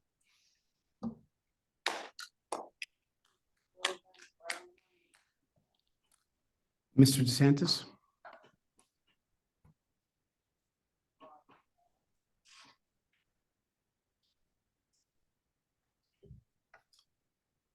Virtually all of you, I believe, in your hearts, you think you're doing the right thing, which is, that is what it is, as individuals. However, this probably is one of the worst decisions the Board of Education has ever made. There is no way, it's already voted on, it's gone, but there's no way, this is a K-12, not a K-8, not a K-6. We have a number of buildings. We could possibly open one or two more. The human being could have done that job. This is a big letdown. And unfortunately, it's going to take a while for you to see the error of what you did. So personally disappointed in the board as a whole, not the individuals. As far as the PR speech that you began with, and watch my time, the board has done good things, supported good programs that were put in place by Dr. Bender and others. The board, by themselves sitting here, did not do everything to fix the financial and other problems of the district. It took a few boards along the way to do it. They weren't the bad guys. They're not the good guys. We're just people trying to help. I know, and it's hard to believe that you know that whatever cuts are being made on this agenda and whatever surprises there are for that is not going to go into programs. Maybe you'll put a new program in and maybe you're going to hire some other people, or maybe you'll get rid of a program. My thought is, who's next? Who's next that maybe you don't think supports the district or doesn't support the decisions? You have a new superintendent, you have a state monitor. If they say yes, everybody nods yes. And there cannot have been enough research done even if the job descriptions were read, that they don't even match up. No one superhuman can do the three jobs. And I'm going to say it again. Budget time, assistant BA is going to be busy beyond any hours. Toilet breaks, student puts a hole in a wall, something else breaks, 3 laptops are down, they happen the same day. Who's going to do it? You're going to get on the phone and say, whatever you want, whatever you want, please come in right away and pay for this. It may not like my answer. It may not like how I feel about it, but this is a huge mistake. And as far as listening to public, yeah, there are issues you do listen to public on. There are other issues you don't, and it's okay to disagree, and we disagree on this. But I don't know where this district's going from here. Thank you. Thank you, Mr. Santos. Ms. Malou?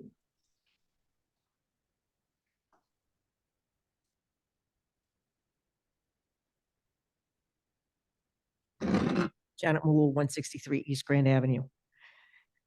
You said that you did a load of vetting and that you really took this seriously, and I tend to believe you did. But the one main thing that obviously wasn't done was a cost comparison of what the work that gets done as far as facilities go.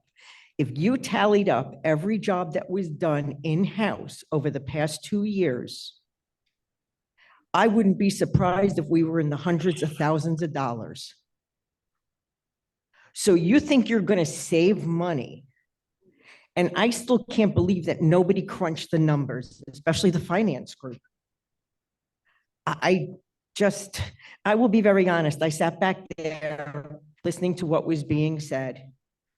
And yes, Dr. Martinez, you made a very well thought out speech.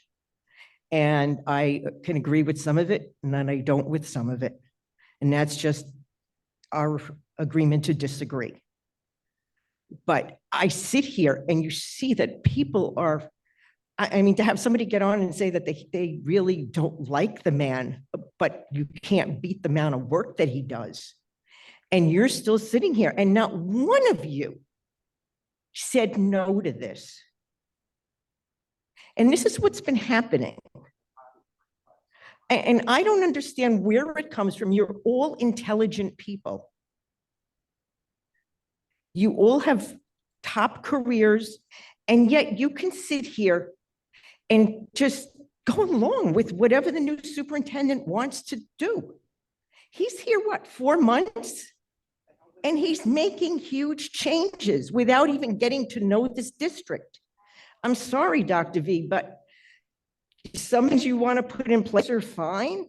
They're not, they're helping our children, but to make massive changes to the layout of this district with not really knowing us or probably not knowing the history of us, I have to really wonder.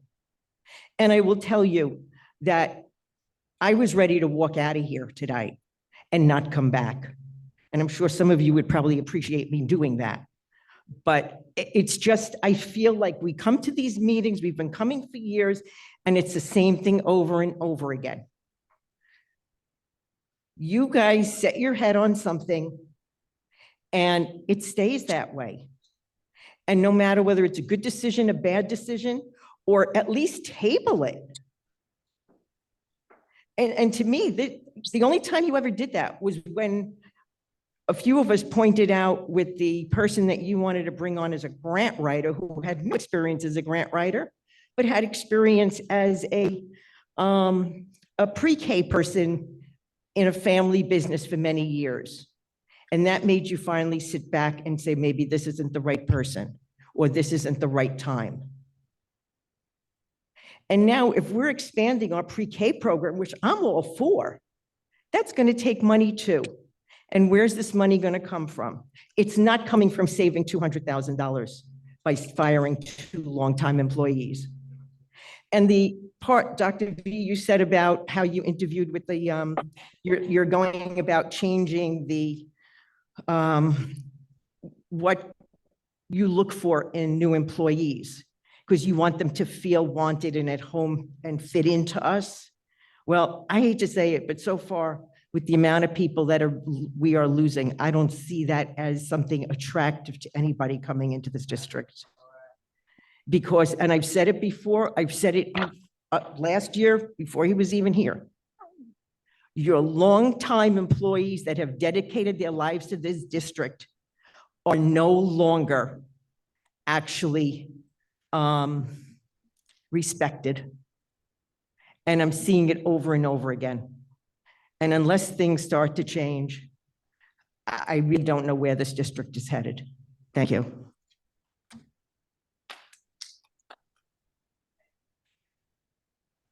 Thank you, Ms. Baloo. Mr. Rafferty? Thank you, Mr. Martinez. My frustrations and comments are not directed at you or anyone else personally. You know that. Thank you. I'm a little tired of listening to all these people coming up talking about cost cutting when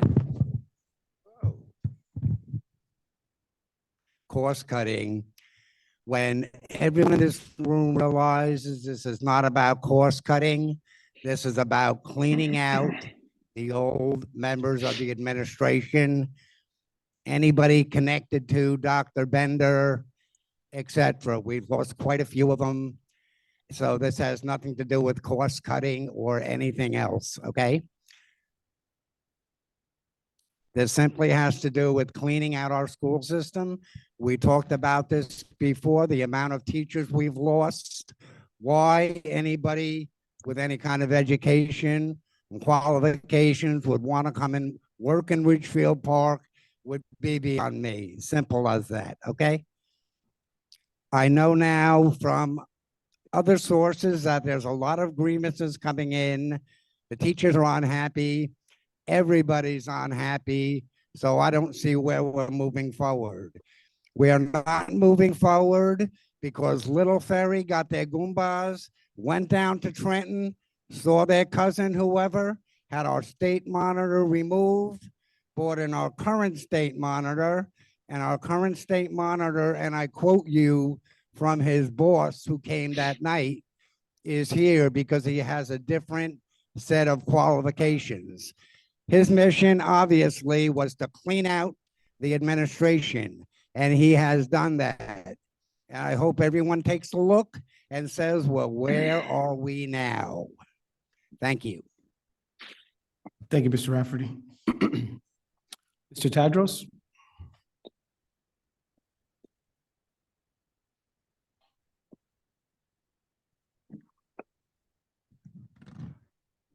Good evening. I'm happy. For those of you who don't know me, I am Dave Tadros. I'm the president of the Ridgefield Park Education Association. And this morning, our staff received their retroactive checks. And for those of you who don't know it, that is money that is owed to the teachers for our members for working for 2 years without a contract or no salary increase. I'm sure everyone sitting here and listening at home knows that the cost of living has dramatically increased in the past few years. And our members earned every penny of that retro check that was released this morning, and I want to thank you guys. As you may see on the agenda, there's a significant amount of money that was paid out today, and understand that this money is going to our members who've been working for over 2 years without a contract. And as a union president, I'm extremely pleased to have this resolved for the last time and be able to move forward on behalf of our members. I want to thank the Business Administration's office and Mr. Bisick himself for working with the RPA and bringing this matter to a close. Met with us many times, answered all our questions and our concerns, and I appreciate it. And I appreciate all the hard work that you did for us. Thank you. Thank you, everybody. Thank you, Mr. Tadros. Do we have anyone to elevate? Oh, we have a couple more here, sorry.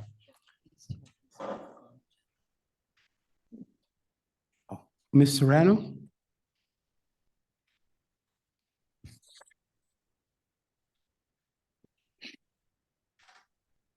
Hello, Hi, Ms. Serrano. If you could just lower the microphone to you. can you hear me? Sorry. Hi, Nancy Serrano, 21 Grove. I did write something, but I wanted to just make a little statement on to what you said. Can we imagine if the residents actually showed up to any of these meetings? I definitely understand the limit of the time if we were in a crowded, packed room, but there really isn't.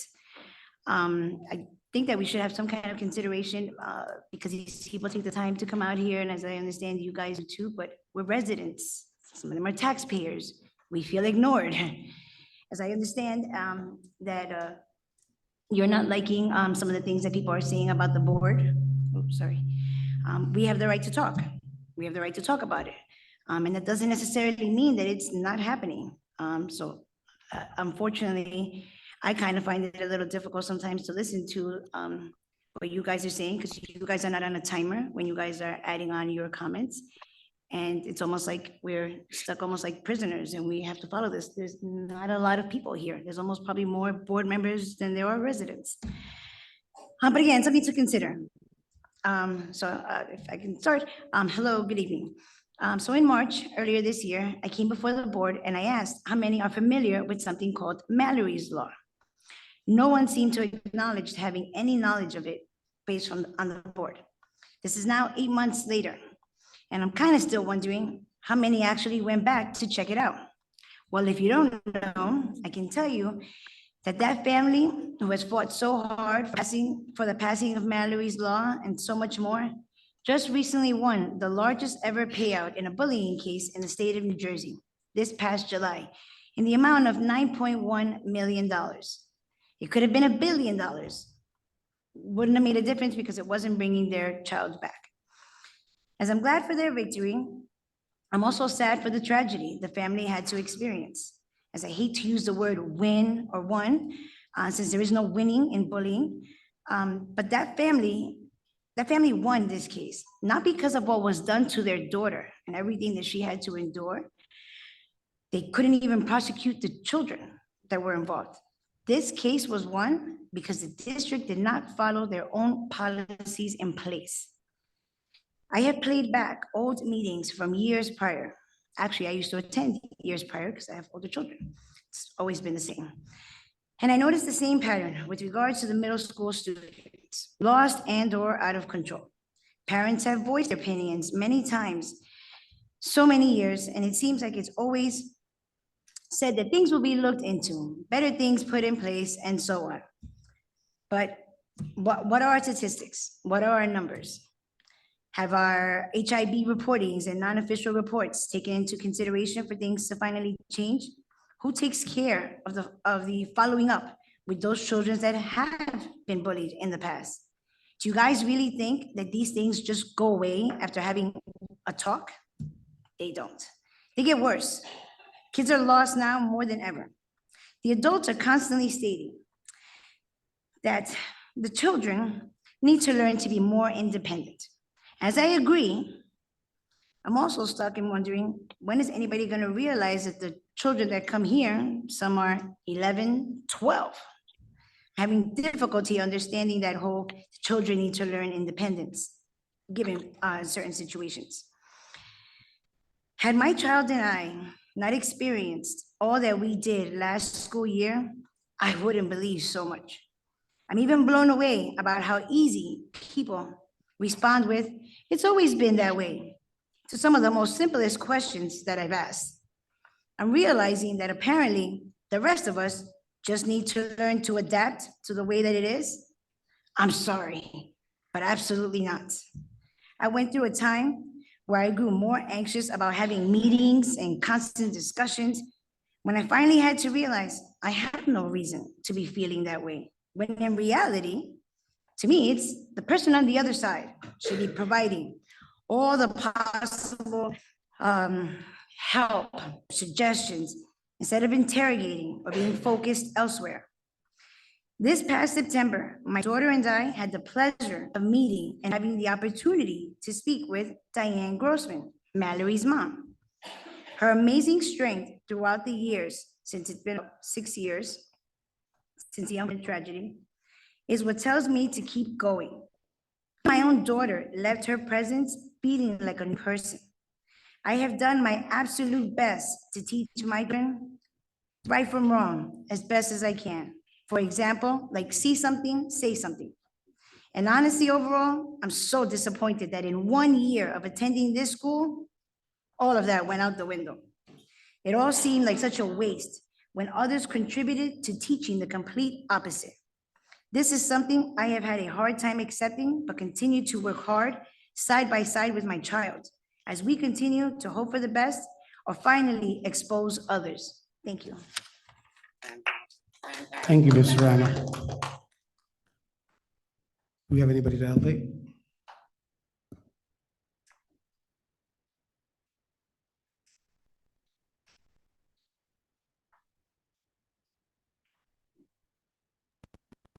Good evening again. John Malou, 163 East Grand Avenue. I have two questions, if I may, of the state monitor. Last and this month, I heard him mention the very encouraging words exit and exit interview. Will that exit interview be held, do you believe, before or after January and the seating of the new board members? Do we know that? You asked the question, we're writing it down. The question is, the state monitor mentioned exit interviews and exiting and, leaving the district. Will that be before or after the new board members are seated? Yes, we got it. We're writing it down. We're letting. Okay. And the second question is, he made a comment about he's never overridden an action or a vote of the school board. I strongly urge Mr. Egan to reconsider that statement because I know that is an erroneous statement, and I would be very happy to discuss with him the error of his ways in that particular statement. Thank you very much for your concern and letting me speak. Along with dozens of military buildings. They built 5 Thank you, sir. airfields, supporting hundreds of aircraft, including a vast fleet of deadly Japanese Zeros. There were also facilities for seaplanes and submarines, and the lagoon itself often had as many as 1,000 ships, all defended by anti-aircraft. Can we elevate the next person and maybe Yeah. mute the board Hi, member? Leslie Gottlieb, 464 Liberty Street. You may not be able to answer this one, but I'm just curious. You said that the preschool was never a school. Can you say where it is? Or are you not allowed? And that was my question.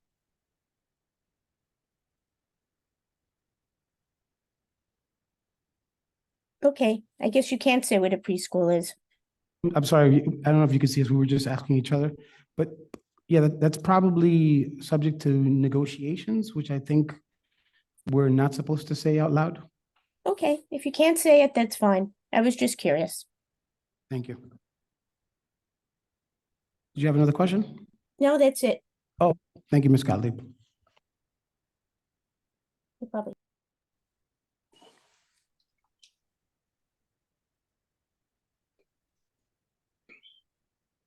Valerie Ferraro, 436 Teaneck Road. When I was first elected to the board in 1998, Dr. Reitmeyer was our superintendent. We were in the midst of reopening Lincoln School, which had been closed for years. It had to be brought up to state code, which meant that we were dealing with architects and a construction company. We also had to staff the building, get furniture for the building, supplies for the buildings. It was a tremendous undertaking. And tragically, in the middle of doing this, Dr. Reitmeyer passed away suddenly and unexpectedly. Everyone on the board had a very heavy heart as we were extremely fond of Dr. Reitmeyer, which is one of the reasons why his name is on the edifice of the gymnasium at Lincoln School. I mention this because the turmoil that existed after his passing, you had to be there to understand what we went through. We had no superintendent, and we had Lincoln School that we had to open in September. Somehow, the board managed to conduct our business without having a board attorney at every meeting. So my point is, every board goes through difficult times. I don't understand the need for this board to have a board attorney at every meeting. All you need to do is follow Robert's Rules of Order, which most boards have done. As difficult as the job is, and I know it is difficult, we are not reinventing the wheel. We are just conducting the business of the district. And I strongly urge the board to consider not having the board attorney at every meeting. When I first became a board member and I went for a weekend of training, we were told the two most important things about being a board member. Number one, you do not run the schools, but you see that they are run well. And secondly, be fiscally responsible to the taxpayers. So I think in this day and age, it is a total waste of tax dollars that you have to have a board attorney at every meeting.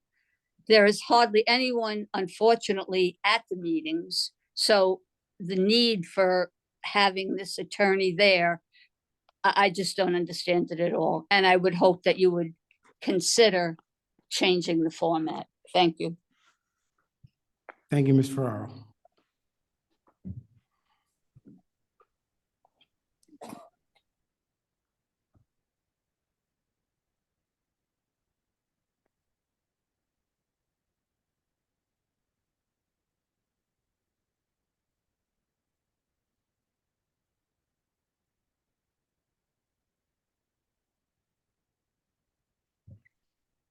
Good evening. Hello, good evening. Maria Escobar, 80 Orchard. I think that the questions I asked prior were not on the agenda. I'm not really sure. It's pretty new to this. So my question again is, what is the safety policy of the students that is being discussed? I can't find it on the agenda. So if that could be added somewhere where the parents can actually see it and know what it entails, I'd appreciate that, because as the previous mom spoke, there seems to be a serious issue with bullying. I have come across parents that have said that they have had to change their schedules because they have to pick up their kids, drop off their kids, know who's around them, know if they're targeted in any way whatsoever.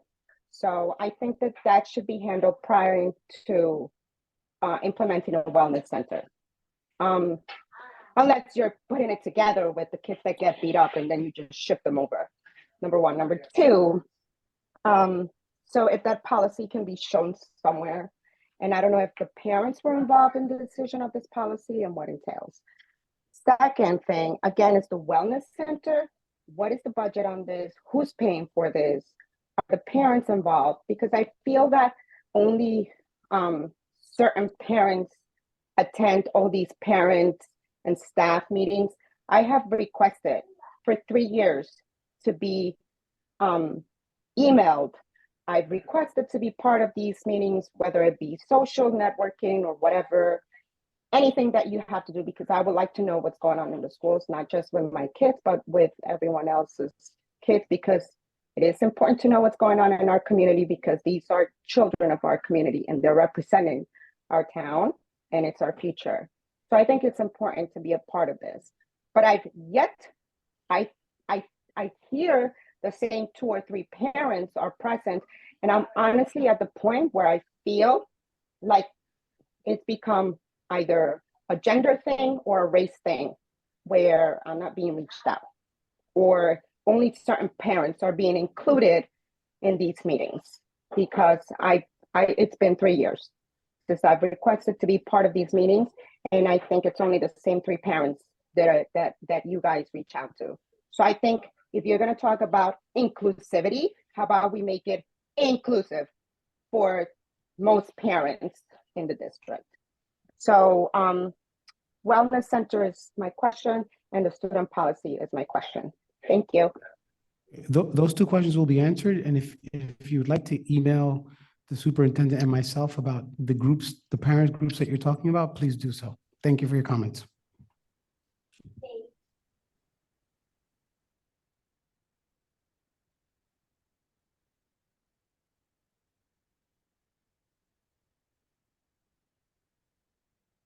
Hi, Ms. Malou. Hi, how are you? Ani Malul, 163 East Grand Avenue. My questions are about the wellness center. I just quickly went to the New Jersey Department of Education website to kind of brush up on the student wellness. And it seems like it's a lot of overlap with health class, mental health, social and emotional learning, HIV, STI, and pregnancy prevention. So will parents have the option to opt their student out of this? Is this wellness center available during school hours and outside of school hours? And what really are the parental rights to this? If a student is talking to a teacher in this wellness session saying they want to harm themselves, they want to be associated as a different pronoun, will that be told to the parents to get them involved, or are they going to be left in the dark? I would like to learn more. I mean, if this is, they talk about other great things like physical activity and obesity prevention, I think that's great. So I'm just kind of curious, like what this wellness center really looks like. Thank you.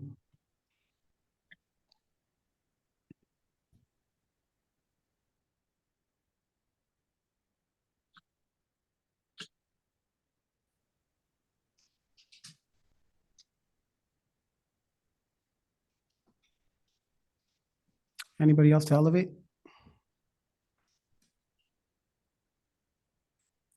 Good evening, Ms. Rafferty. Good evening, Ingrid Raftery, 58 Euclid Avenue. I've been listening this evening. I'm disappointed about some decisions that were made, but at this point, I just can accept them, especially the two firings of two employees.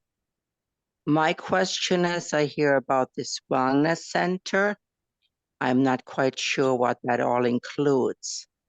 What I personally would like to bring up, you have a wonderful RN in your school, in the high school. I can't speak about the other schools now, but it came to my attention that it should be considered that you have a second staff member, not just one nurse in your high school, because she seems very busy all the time, and come to my attention that sometimes she doesn't have the proper time that she would like to give to the students.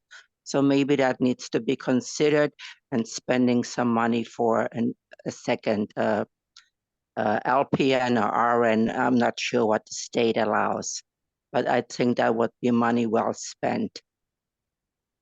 And you have a wonderful district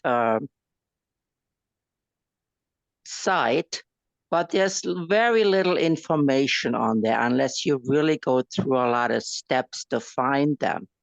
And I think certain agendas, like for instance, you're considering the wellness center, would be great if you click on your district site, for parents, and those things are on there instead of having to look and ask. And, I try my best to be zoomed into all the meetings. But like the other parents said earlier, there are parents groups, and I never see anywhere where you can join them.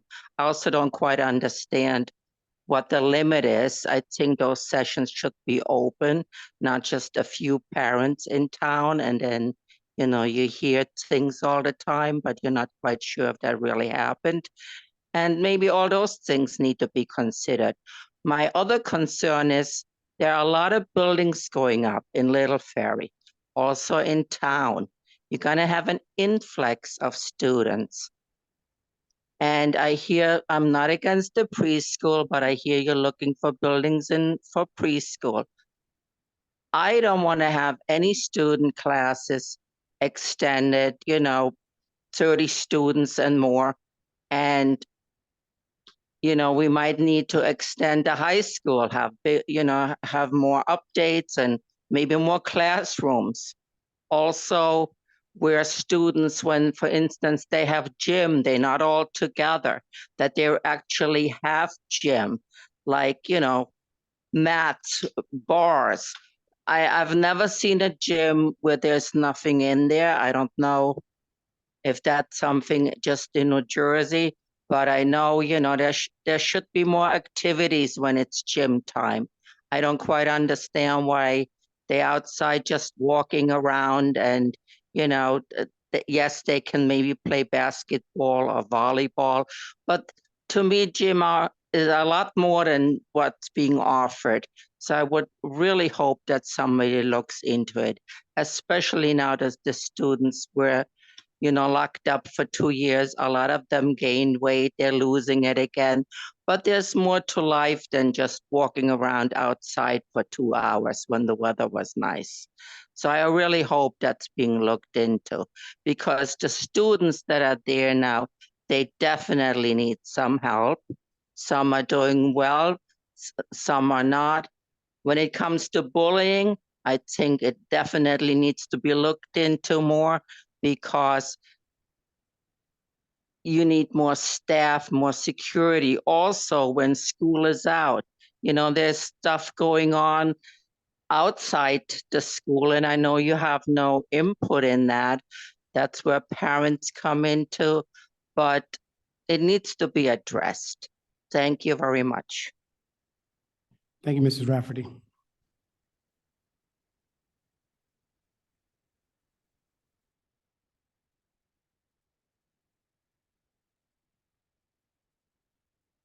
Anybody else elevate? No?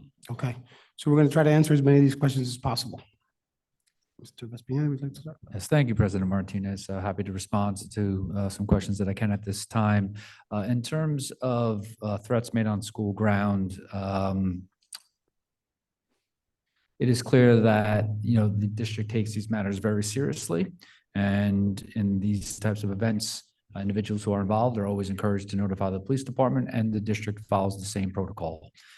In terms of residency, while community members are certainly encouraged to report information pertaining to residency concerns, they are not privy to any follow-up information, as that would be a violation of those rights of that family.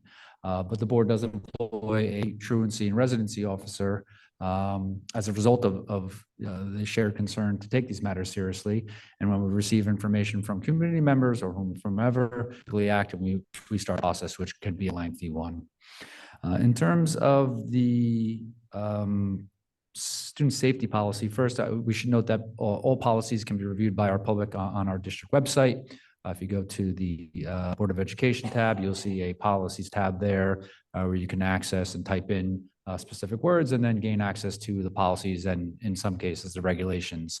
But I believe in terms of the question, in terms of the policy for tonight, that particular policy, to be clear, is not on the agenda. The policy 57.6 is an existing policy that simply came up in conversation within the policy committee. It's great to hear some interest in terms of our wellness center. To be clear, this is an existing space, so we're not creating anything new in terms of construction or that type of development. In regard to notifications and parent involvement, the individuals who would work within the wellness center would adhere to district policy in terms of confidentiality, but there are some limitations to that, and understanding that staff will be mandated to report some information in terms of adherence to such policies. To be clear, we're looking to develop a bit of a tandem within the wellness center. We have an existing social worker who has various resources and programs and is looking to expand. In a recent meeting with the high school administration and that social worker, we started to brainstorm ways that we could, in fact, involve parents in processes within this wellness center. So there's definitely intent to do that. To be clear, the other position within the wellness center would be the position that has been approved by way of the Board of Education this evening with the revised student assistance counselor. So if you have questions pertaining to that job description, you can view it on the agenda.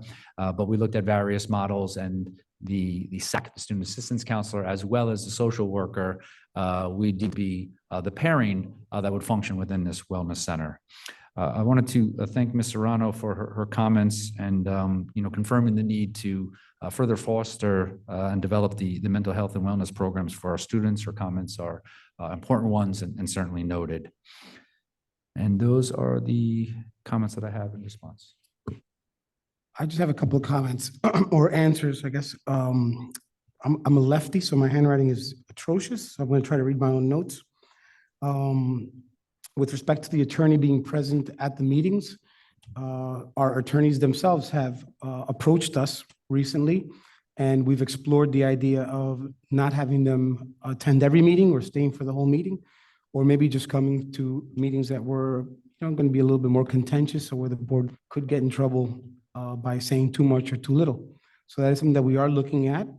As you can see, our meetings and I think you'll find that our legal expenditures over the past year are much lower than they have been in prior years, but we are looking at the attorney issue. With respect to the middle school help, I don't think there's a faculty and programs or personnel meeting where Dr. Vespignani and the administration is not reminded that our district wants either specific people or specific teams to be looking out for our middle school children, as it is a big transition for them to make given the differences in their age. I remember sending my son and my daughters down there, and myself feeling like I was going to be hurt in a stampede of adult men running down the street. And so we are aware, and the board is working on that actively.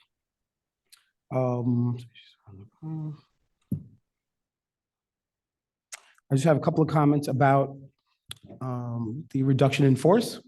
Not to pick at a wound, but it's a fresh wound, so I'm going to pick at it. I have fought back against the narrative that any one person is irreplaceable. I don't believe that. I didn't believe it with prior superintendents or with anybody else.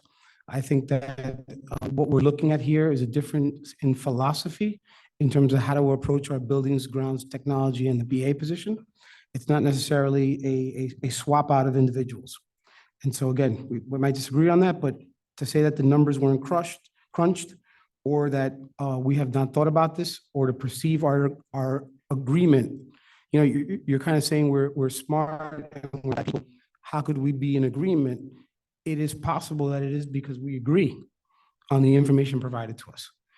This is not, we are not rubber stamping. This board is, I think that the administration can attest to the fact that we're a bit of and Mr. Egan as well, that we're a bit of a nightmare in terms of how many questions we ask about everything that we vote on. I'd also say that Dr. Vespignani's decisions have not been delegated to us. I know that this district has a long history of superintendents that were heavy-handed. That is not the case here.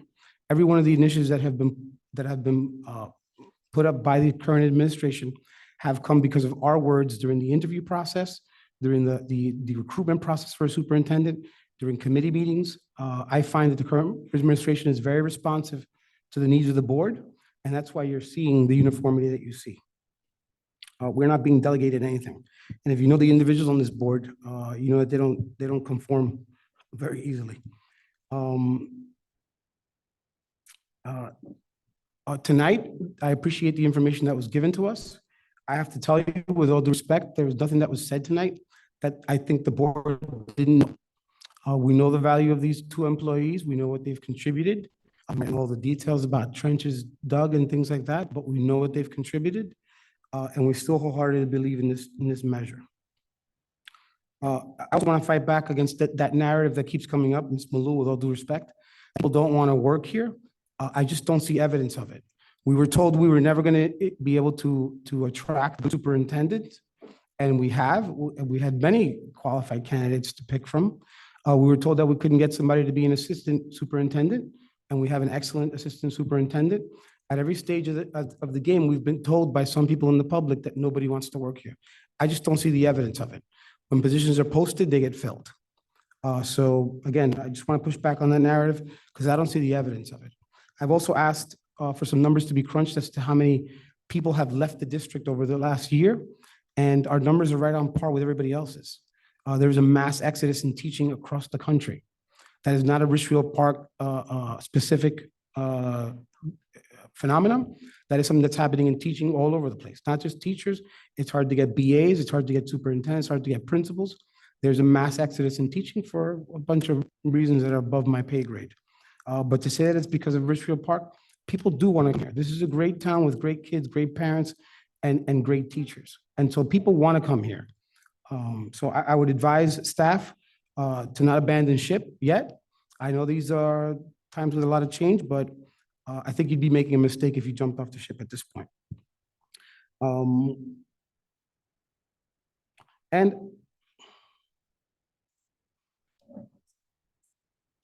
do you want to say? Oh, and as for Mr. Malou's question about the state monitor's exit plan or exit interview, I'm not sure that's going to happen in the next 30 days or that it needs to happen in the next 30 days. I think it's big progress that we're even able to speak about that in this district, given where we've been. We plan to hold him accountable to that, and he's going to hold us accountable to that. I don't think the state's going to let us go until we're ready to go. And we've shown that we have a stable superintendent, a stable BA, a stable board that is functional. It doesn't mean that we're always going to make you happy in the room here, but that we're functional. And I think that we've made incredible progress on all these fronts. And so I look forward to that conversation with the state about what we need to do, what needs to be done for us to get out of state monitoring. I'm not happy about it either. I was happy when the state monitor was first assigned because we needed it, but progressively and slowly we need it less and less. And so I look forward to his, no offense, Mr. Egan, to his departure. Are there any other issues that we didn't address? I would encourage you, the other thing I'll say is about this time limit on public comments. I just got back from school boards, and this is one of the most, if not the most generous time limit on public comments on agenda. To be clear, you have ample opportunity now to come speak to the superintendent or the BA about specific issues, but the public is not on the board. The public voted for people on the board to deliberate, but the public time in the meeting is not a time to deliberate or for us to argue back and forth about a decision. It is time for us to hear you so that we can bring that information back to our committees and to the board and to make decisions. So just to be clear, I know some of you would like to speak more, and to be honest with you, the reason I gave my little speech today is because I've had a muzzle on myself for the past couple of months. I like discussion, I like conversation, but this is not the venue for it. You can't speak about the legal bills and then we hold each other hostage here for hours in discussions that should be had otherwise, in other places where we can speak freely. So I encourage you to reach out to me. I have answered every single email, text message, Facebook Messenger, yelling across the street that has ever been asked since I've been on the board. And I would expect the same of the superintendent and the rest of the administration as well as the rest of the board. So there are other venues for us to discuss, and you can actually probably be more lively and use vulgarity in private if you want to, but this is not the venue for it. So I thank you all for coming tonight. I think I need a motion to close. I make a motion, we adjourn. Second. Thank you very much, everybody.